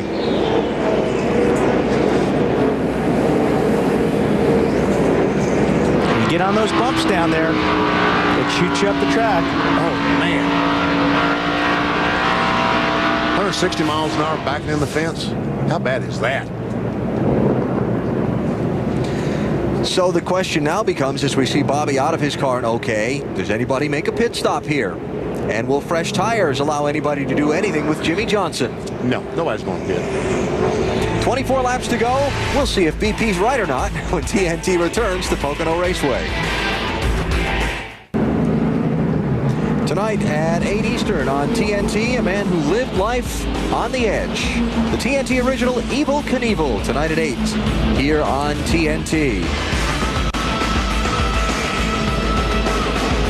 Under caution after Bobby Labonte and Brian Vickers had contact in turn 1, racing for 12th position. Labonte into the wall as a result, and they tow his car away. We did have some pit stops under this yellow flag.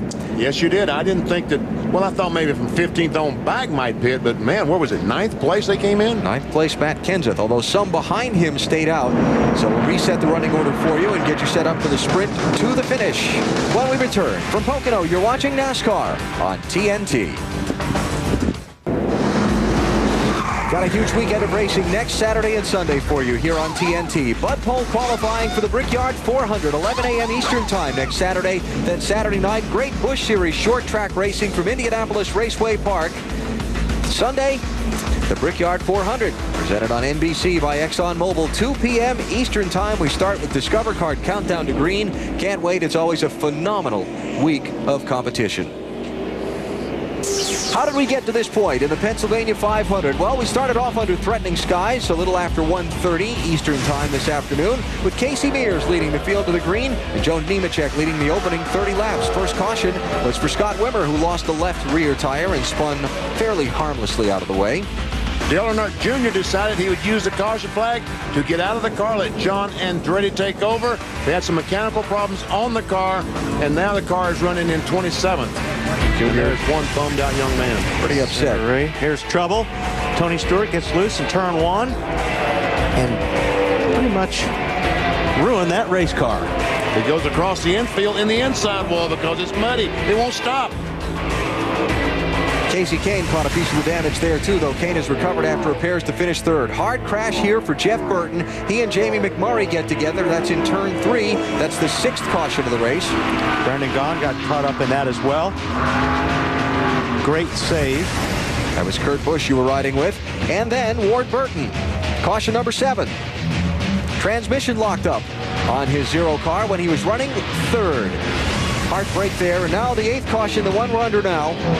A race for 12th place gone bad between Brian Vickers in the 25 and Bobby Labonte in the 18. Boy, that was ugly, wasn't it? Oh, man. Through all of this, that 48 car with Jimmie Johnson has been dominating. He has led for 103 of 179 laps, and now he's going to be 20 laps away from a Pocono sweep in 2004 if he can hang on. Here's another big story. Ryan Newman has struggled all day in the 12 car. They've worked on the car constantly. He was 2 laps down at one point in time. Davies now back on the lead lap. I'll get back to Dave in a minute, BP. Newman got the lucky dog pass on both of the last cautions. He was 2 laps down, but was the highest non-lead lap car. Got 1 back, then got back on the lead lap. He got 4 tires here. And remember, he's one of those guys at the bottom end of the top 10 trying to preserve his place in the chase to the championship. Jeff Gordon, the first car to stick the nose out, trying to take a position on Terry Labonte. Yep. That's 5th place. Got it. Well, he had it. Not so fast. There you go. So Jeff Gordon up to 5th. He's been a contender to win in a very fast race car all day, but had some problems earlier. They had a problem on a pit stop. Cost them track position. They came back from that. Then they had a mechanical problem with the chain that holds the rear end housing in place for the pit stops. That's cost them some time on subsequent pit stops, and now the car's handling deteriorated for a while, and he's still trying to rally back from that. Tell you that 9 car is pretty doggone fast. Yes, you can. Yeah. Looking for Ryan Newman. We were talking about him a second ago. He's in 24th place. Dave? On this stop, Alan, they put on 4 fresh tires and made a wedge adjustment. The car was just a little bit loose. That was good news because they had been fighting tight all day long, and they finally got it to the loose side. So Ryan going to see how many spots he might be able to pick up. Remember, he came into the day 10th in the championship standings and trying to protect his spot in that chase for the championship. Bobby Labonte came into the day 7th in points. Marty? And Alan, what a hard hit. First of all, you're okay, but what happened? You know, I came out of the pits there 13th after that caution flag. We come in 5th, come out 13th. I don't know if I slowed down or what, but we lost some track position there. And I was maintaining my own. You're just kind of as fast as the guys you're around usually, unless you got a really good race car. And I was just kind of maintaining my own. And a little bit tight off of turn 3, and the 25 car got up underneath me and made a run on me down to the 1. And so I was going to go to the outside and, you know, just race him on the outside. I thought maybe I could beat him back off turn 1 and, you know, maybe make a better chance to get turn 3 better, but never got a chance to do that. Alan, another one of the guys in the top 10 with trouble here at Pocono today. So Bobby Labonte looking like he's done and possibly finishing as low as 30th in this race. Ward Burton has just taken his car to the garage also. Race to the chase. The standings as they run in the race right now. We don't care about this, Benny. We don't care a bit. Let's go to 6. We don't really care much about this, except Kevin Harvick is now back in 10th spot. He's lost his spot today. Bobby Labonte's back in 8th. Now this is where it gets good. Look at that. That was 106 points from Jeremy Mayfield in 11th up to then 10th place Ryan Newman starting the day. Jamie McMurray is in the garage area, but he's still only 127 out in 15th spot. And actually, that's a net gain on points on the day. He was 134 behind 10th starting the day. Remember, Kevin Harvick fell out of the race with an engine failure. He's going to finish 32nd. And a lot of guys are going to tighten things up, trying to get one of those top 10 spots. I think that 48 car is just cruising right now because, I mean, he's flying, but it doesn't look like he's abusing the car. Bill? Taking really good care of it, Wally. And, you know, as Benny predicted, they stayed out under that last caution, which we thought they would, but you still have to pump up your driver, and driver has to show confidence in the crew chief, and here's how that conversation went. It's good. Track position is going to help us, and I think we're in good shape. Good on fuel now, right? Yep, there's a green white checker. It might be iffy, but right now I think we're real good. Green says we got 3 laps cushion. Still take care of it for a while. Jimmie Johnson finished 11th last week at New Hampshire. Good for some, but not for these guys. They had 5 straight top 5 finishes going into that race. During our coverage, crew chief Chad Knaus told us that he took personal blame for their poor run. He told me this morning, he beat himself up all the way home Sunday night. Because when you run bad, you don't know why, that's okay. But when you run bad and you do know why, that's not okay. But Monday morning, he went to the shop and set his sights on this race to get his driver back in victory lane. They've done a pretty fair job. Yeah, not too bad. And, you know, he stands a chance to pick up a $90,000 bonus. We talked about it. If the Nextel points leader wins the race, he wins a bonus. It's $10,000 every race or something. It's been 9 or 10 races since it happened. He gets a bonus, big bonus. I could think of something to do with $90,000 too. Jimmie Johnson now 15 laps away from the checkered flag. Remember, he won the race here back in June, though it did not come easily on that day. Yeah, he dominated and led 126 of the 200 laps on that day. But remember the confusion on the caution late in the race. Was pit road open? Was pit closed? He stayed on the track, ended up restarting 9th with 38 laps to go. It took him 9 laps to get to the lead. Went on to win. You know, Mark Martin had pulled out to a little bit of an advantage on Kasey Kahne, but now the 9 car has caught back up and is once again very fast down in turn 1. And I think Kasey got by Mark, he'd be even faster. Right now he's running behind Mark, and although he's catching him, wow, look at that. Really caught him in 3 there. And all credit due to Tommy Baldwin and that pit crew. You see the big patch over the hood of that car. Yeah. When Tony Stewart had the crash, the crew came in and put that sheet of plastic they had basically prepared. They put rivets through it to hold it down, and it's not only held up, he's moved back through the field. Watch him now as he goes in. Now Mark Martin has decided to move up to his group, so he moved down the Mark group. Yeah, because it was just the opposite the lap before. Oh, I love this. Actually helped Mark a little bit there. It looked like it did. Looks like he was able to get through that corner faster. He needs to remember that. 14 laps to go. Let's give you a top 10 through the field and start with the leader, Jimmie Johnson. And that would be Bill. Okay, as we heard, Alan, he said he's pretty darn good. Just a dominant day for Johnson in that 48 bunch, but the car they are watching is the 9 of Kasey Kahne.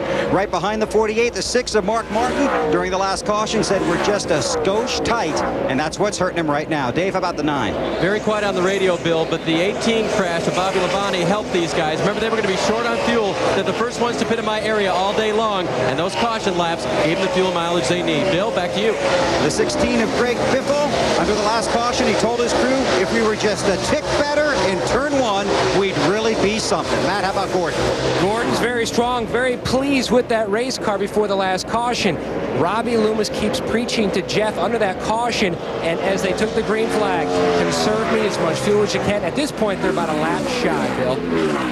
Matt, strong run for Terry Labonte, former winner at this track, 801st career Nextel Cup start. A little battling it in traffic a little bit, but still looking at a good finish right now. Dave? Scott Riggs looking for his second top 10 of the year. Remember we said looking to the second time he comes to tracks? Well, this is actually the 3rd time. Remember in the spring, he ran a support race here and won that. So he's feeling very comfortable with his car, Matt.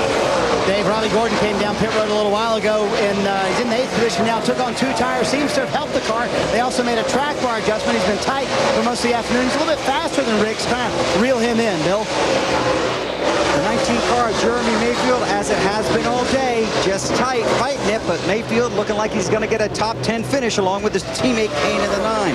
As for the 41, Casey Mears, car is very tight. Kasey described it as plowing, and that's not good when you're plowing in Pocono. How about the 17 taking a spot there, Matt? 17 working the inside of the 41. Now, they pitted under the last caution. The reason? 2 laps shy of making it on fuel. He was also loose on that set of tires.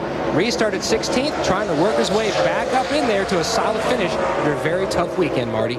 Well, Matt, here comes Elliott Sadler. They've had trouble in traffic all day long. Car would just go nowhere. It got extremely tight. He's in 11th right now. The plan right now is take this car to Indy, although they may reevaluate after this race, Dave. Ricky Rudd was one of the cars that decided to pit under this last caution. Came in, put on 2 right side tires, and made a track bar adjustment. And take you back through the top 13 anyway, lead group. Now these guys, most of them right here passing Kasey, all have 4 tires. I don't know if Kasey took 4 tires or not, did he? Robbie Gordon got 2 tires. Elliott Sadler got 2 tires. Ricky Rudd, 21 there, got 2 tires. Wimmer in the 22 got 4. Okay. On that last caution, and Kasey did not pit. See the 21 car goes by Casey Mears.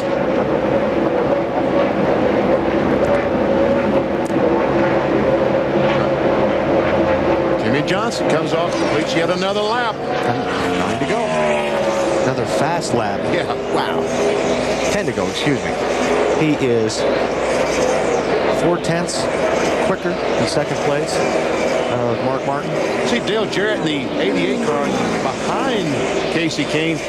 Jarrett is several laps down. 6 laps down. But after he changed the transmission, it's pretty obvious he has a fast race car. And the big story on the day for the 88 car was when Kevin Harvick fell out, because now Dale Jarrett is ahead of what will be the 10th place driver in the championship in today's race, and he's going to gain points on making that chase out of a day that looked like it was going to be really bad. He's going to gain about 20 points on Kevin Harvick. Yep, it's going to be nice. On 10th place, actually. Nice if you're Dale Jarrett. Yeah. Yeah. Not nice if you're Kevin Harvick.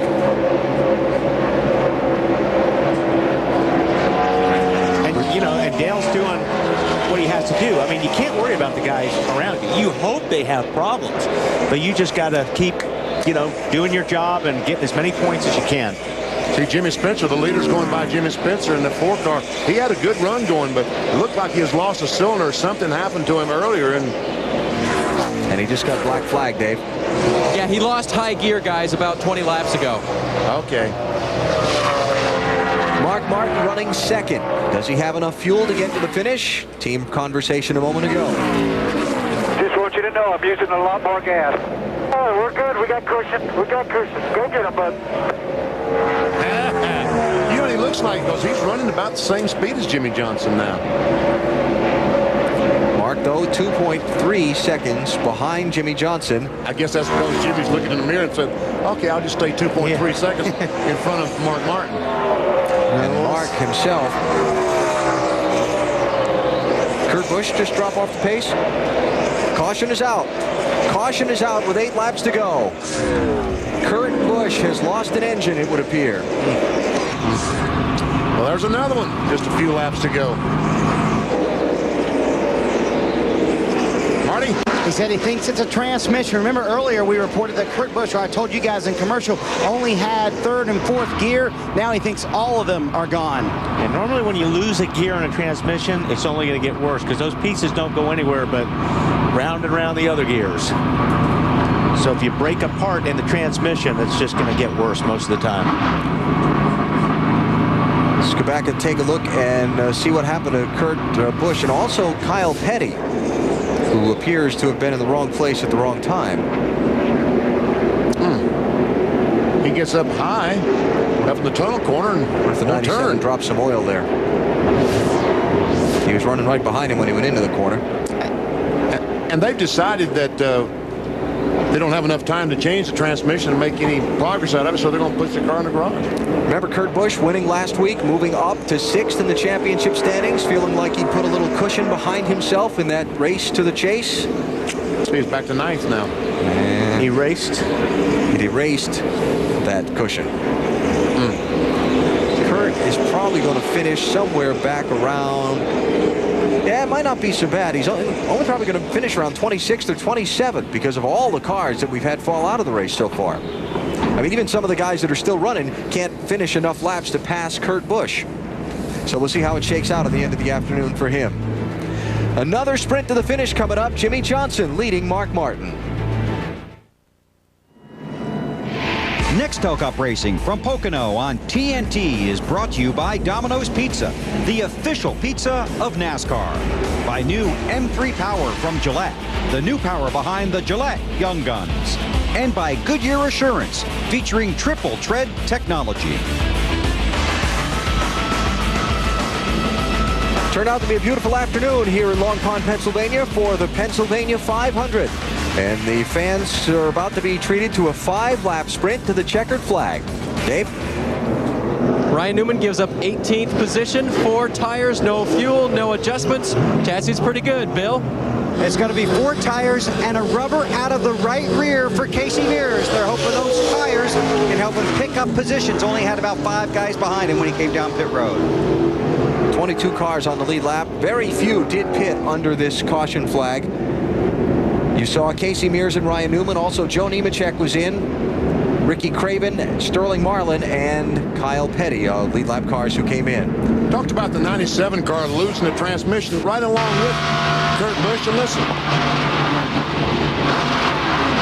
And he's trying to find anyone that will work, but none of them will. None of them. The engine is running fine, just will not pull. All the gears are just stripped off the cluster gear in the transmission. Transmission went off. So tough day for last week's winner, Kurt Busch, who will be in the garage when the checkered flag waves on this one. 5 to go will be when the restart waves. There are 22 cars on the lead lap.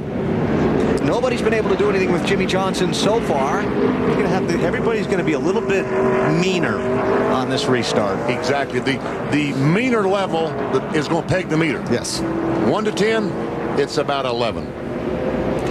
Farthest up guy with tires is going to be Casey Mears in 17th. Drivers who have swept here at Pocono, which Jimmie Johnson is trying to do. It's a pretty good list, pretty good company to join. Yep.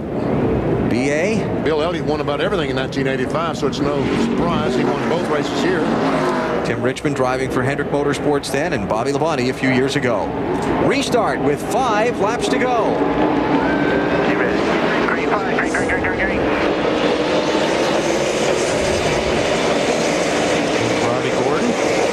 He's always usually the first one that pulls out to pass somebody on the restart. And Jeremy Mayfield trying to get alongside Robbie Gordon.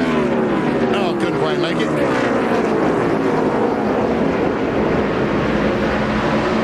Okay, does Mark have anything at all? Scott Riggs gets shuffled there. That's who Robbie Gordon went by and opened that inside lane up. There it is, back. Jeremy Mayfield got by, Matt Kenseth got by, Elliott Sadler got by. So Scott Riggs' potential top 10 finish has gotten shuffled here on this late restart.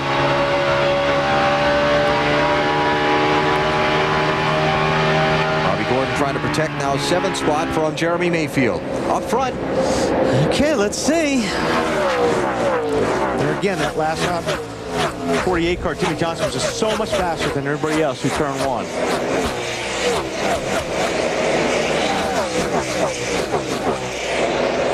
Casey Kane, Greg Biffle not really able to mount any kind of a charge there from 3rd and 4th.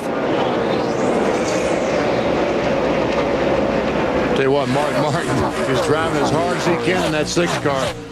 Pat Tryson has told him fuel is not a problem, go for it. And he is, but he just doesn't have the horse to catch that 48, doesn't look like. Especially those last couple laps of caution that really gave him a margin for safety. And he's searching. He's running different lines right now. He's just trying to find the fastest groove for that car, that 6 car right there to work. Kurt Busch is with Marty. The day started so promising for Kurt Busch with a fast car early on. What put you out? Transmission. It's weird. We had second gear fail us about 20 laps earlier, and you don't hardly ever use second gear. So just a bummer day today. Our week was last week, so we'll just have to move on to the next one. It's tough. That now makes 6 of the top 10, Alan, that have had problems today. It's getting interesting. Casey Kane getting up high there and run. 6 races to go at the end of the day. Tony Stewart, Dale Earnhardt Jr. had problems today. John Andretti now driving the 8 car. Kurt Busch had problems. Now, Kevin Harvick, Bobby Labonte, and Ryan Newman, although he's rallying late. Newman is up to 14th. And there's the number. Kevin Harvick back to 10th. And Mayfield from 106 to 36 points up within 10th spot. Casey Kane is making a run on Mark Martin. I think if Casey can get a little bit closer to Mark, he can make the pass on the outside of turn 1. Tell you what, he's there now. Is Mark going to go in high or low? High. High. He's going to go up and make the 9 car follow him and get that arrow push, and not able to get the run off the corner. Well, if he's going to make a charge, you better do it in a hurry, because they'll be coming to the white flag next time. Just looking a little farther back, Robbie Gordon in 7th, the highest guy who took tires on that last caution, so definitely the move paid off there for him. And you mentioned Ryan Newman up to 13th now, so he had a nice rally back from 2 laps down. While they race for second, behind him, Jimmie Johnson comes off turn 3 here at Pocono and moves to the starter stand for the white flag and begins the final lap of the Pennsylvania 500. Unless something goes mechanically wrong on this 48 car in this final 2.5 miles, he's going to cruise to victory. He has been dominant so far today. Well, I guess he is flying right now. Last lap, as he came to the white flag, Jimmie Johnson, the only driver on the track to turn a lap time under 55 seconds. No charge for second, but still a great drive for Kasey Kahne to come back from the involvement in the accident and the damaged car. Mark Martin looking to finish second here at Pocono for an incredible 6th time in his career. And puts him right back in the race to the chase. Here we come, off of turn 3. Way to go, boys. Back to back again. Thank you. Play-by-play from the cockpit. Jimmie Johnson comes to the checkered flag and sweeps the Pocono races in 2004. Johnson wins the Pennsylvania 500. You're right. Big payday for Johnson and company, $90,000 a bonus for the championship leader winning a race. Damn cool. Thank you. And for Jimmie Johnson, his 4th win of 2004, he led 124 of 200 laps. Mark Martin's going to look up and say, what have you got in that thing? Jimmie Johnson's 11th top 5 finish in the last 13 races, his 10th career victory, and the 10th win at Pocono Raceway for Hendrick Motorsports. Let's hear from his team. Crew Chief Chad Knaus, the Pocono sweep. How does that feel? I'll tell you what, it's just amazing to be able to come up here. We struggled here last year, and we really focused hard on being able to come up here and run well. And I'll tell you what, this whole Lowe's team has just done a tremendous job. Jimmy's really came to his own here. You know, I mean, he looked like Tim Richmond out there running around. He just did awesome, and I'm so, so proud of him. I wish Mr. Hendrick and the whole Hendrick family could be up here with us today, but, you know, they had that unfortunate thing with their aunt. She passed away, so they're at home with their families. But I'm just so happy to be a part of Hendrick Motorsports, Team Lowe's. I mean, excellent engine, excellent body, excellent chassis, excellent driver. What do you do? It was great. They back up wins at Darlington, Charlotte, and, of course, earlier this year at Pocono. Alan? Chevy congratulates Jimmie Johnson and the number 48 Monte Carlo on their big win today here at Pocono. No car has dominated Cup racing like the defending manufacturers champion Chevrolet at American Revolution. We'll come back and hear from Jimmie Johnson in Victory Lane in just a moment. Johnson wins the Pennsylvania 500 in Pocono. Nextel Cup Racing from Pocono on TNT is brought to you by Nextel. Coast-to-coast walkie-talkies in under a second. NASCAR and Nextel, partners in speed. And by TGI Fridays. Cut the carbs, keep the flavor with their bigger, better Atkins-approved menu, including new Chicken La Boca, new Key West Grouper, and sizzling chicken with broccoli.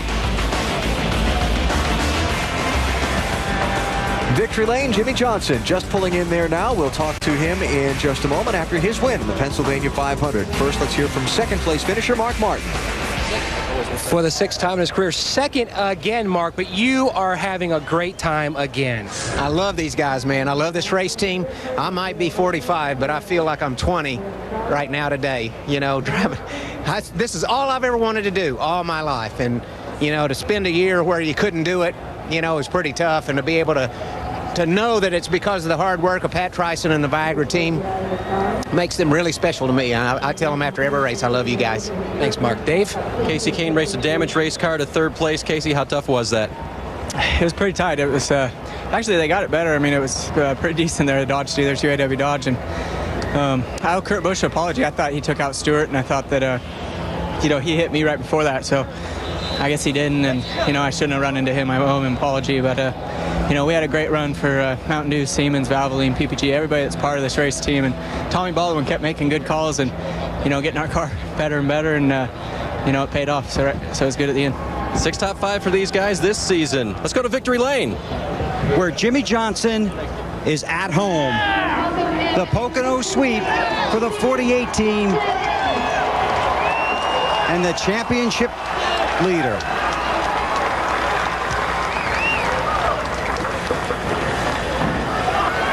You ready? Yes. Okay, you rock. How cool was that? That was so cool. I mean, that race car was incredible. You know, it wasn't the best all the time, but it was awfully good. Chad made great decisions. We had to work our way through and pass a lot of cars at times, so it wasn't a cakewalk by any means. But I'm just so lucky to drive for Hendrick Motorsports. Rick, thank you for the opportunity, boss. You know, definitely bringing this trophy home in the memory of Papa Joe. I don't know what to say. I have to thank the whole organization, everybody involved. Chad Canals, the Lowe's team, all the employee owners at Lowe's, everybody involved. You know, days like today are very special, and it takes a whole team to do it. I'm very happy to be here. You think you might take this car to Indianapolis? I think we're going to have to consider that, the way this thing's been running. But we feel that we've got a better car to take to Indy. So worst case, we got a good backup right here, isn't it? Go ahead. Unbelievable. I don't even know what to say. You should ask me a question. Okay, well, I know you guys wanted to go to victory lane last week for Papa Joe, so I'm sure this is an extra special win for you and all the people at Hendrick Motorsports. It definitely is. And this week, Rick's aunt passed away, so it's been a very tough month for Mr. Hendrick and the whole Hendrick family, and our thoughts and prayers are with everyone, and glad we can put a smile on their face here on this Sunday afternoon and bring home a trophy for them. Just an incredible day. Congratulations. Thank you. He's the championship leader. Jimmie Johnson sweeps Pocono. Matt? It was a good day and good day for Jeff Gordon. Good day, your car that you co-own won. Good thing for you, though, you came back from a top 5 finish after a lot of trouble today. I bet you're glad Pocono's not in that final 10. I am, because I don't know if anybody can beat Jimmie Johnson here right now. These guys are so strong. Congratulations to them. And I know Rick's back at home watching. I know he's happy, and John, so congratulations to them. Great run for the DuPont Chevrolet. I mean, it was a great, I guess, fight is the only way I know how to put it, because we had to fight a lot of things and overcome a lot of hurdles. You know, the thing just... you know, it was a fast car there at the beginning. Then we had the chain brake on the left rear, and we couldn't get the left side up on the pit stops. We kept losing positions, and every time I went further back in the field, I just get so tight I couldn't get back up to the front. So top 5 and a great save. I thought I lost it over there in the tunnel. I don't know where that came from. The thing just got sideways on me going in there. So we'll count our blessings and you know, be thankful for a top 5 and go to Indy. It's off to Indy, where he'll try for his 4th Brickyard 400 victory. Guys? And the finishing order of the Pennsylvania 500. Jimmie Johnson with the win, sweeping both races here at Pocono, the 5th time that has been done. And Ryan Newman, 13th. Check that out. Came back to finish in 13th after all the problems he's had this year. Same with Scott Wimmer. Came back from 2 laps down to finish 11th. Big story of the day, drivers who had troubles who were in the top 10. Dale Earnhardt Jr., Kurt Busch, Bobby Labonte, all with troubles, and Kevin Harvick, the big number, because he will be the 10th place driver in the championship now. And with finishing back in 32nd position, that brings all of those chasers closer to the top 10 spots. Now with 6 races to go to the race, to the chase for the championship. You see that Jeff Gordon moves to 2nd spot in points, but Kevin Harvick falls back to 10th. Bobby Labonte falls back to 9th. And they have very little pad on those from 11th on down. 40 points, 10th to 11th. 6 races to go until the Richmond race. Casey Kane just 69 back. Mark Martin is now to 89 back. Wouldn't they love to have one of those races they've had trouble in back? Big weekend next weekend from Indianapolis. Bud Pole qualifying Saturday 11 Eastern on TNT for the Brickyard 400.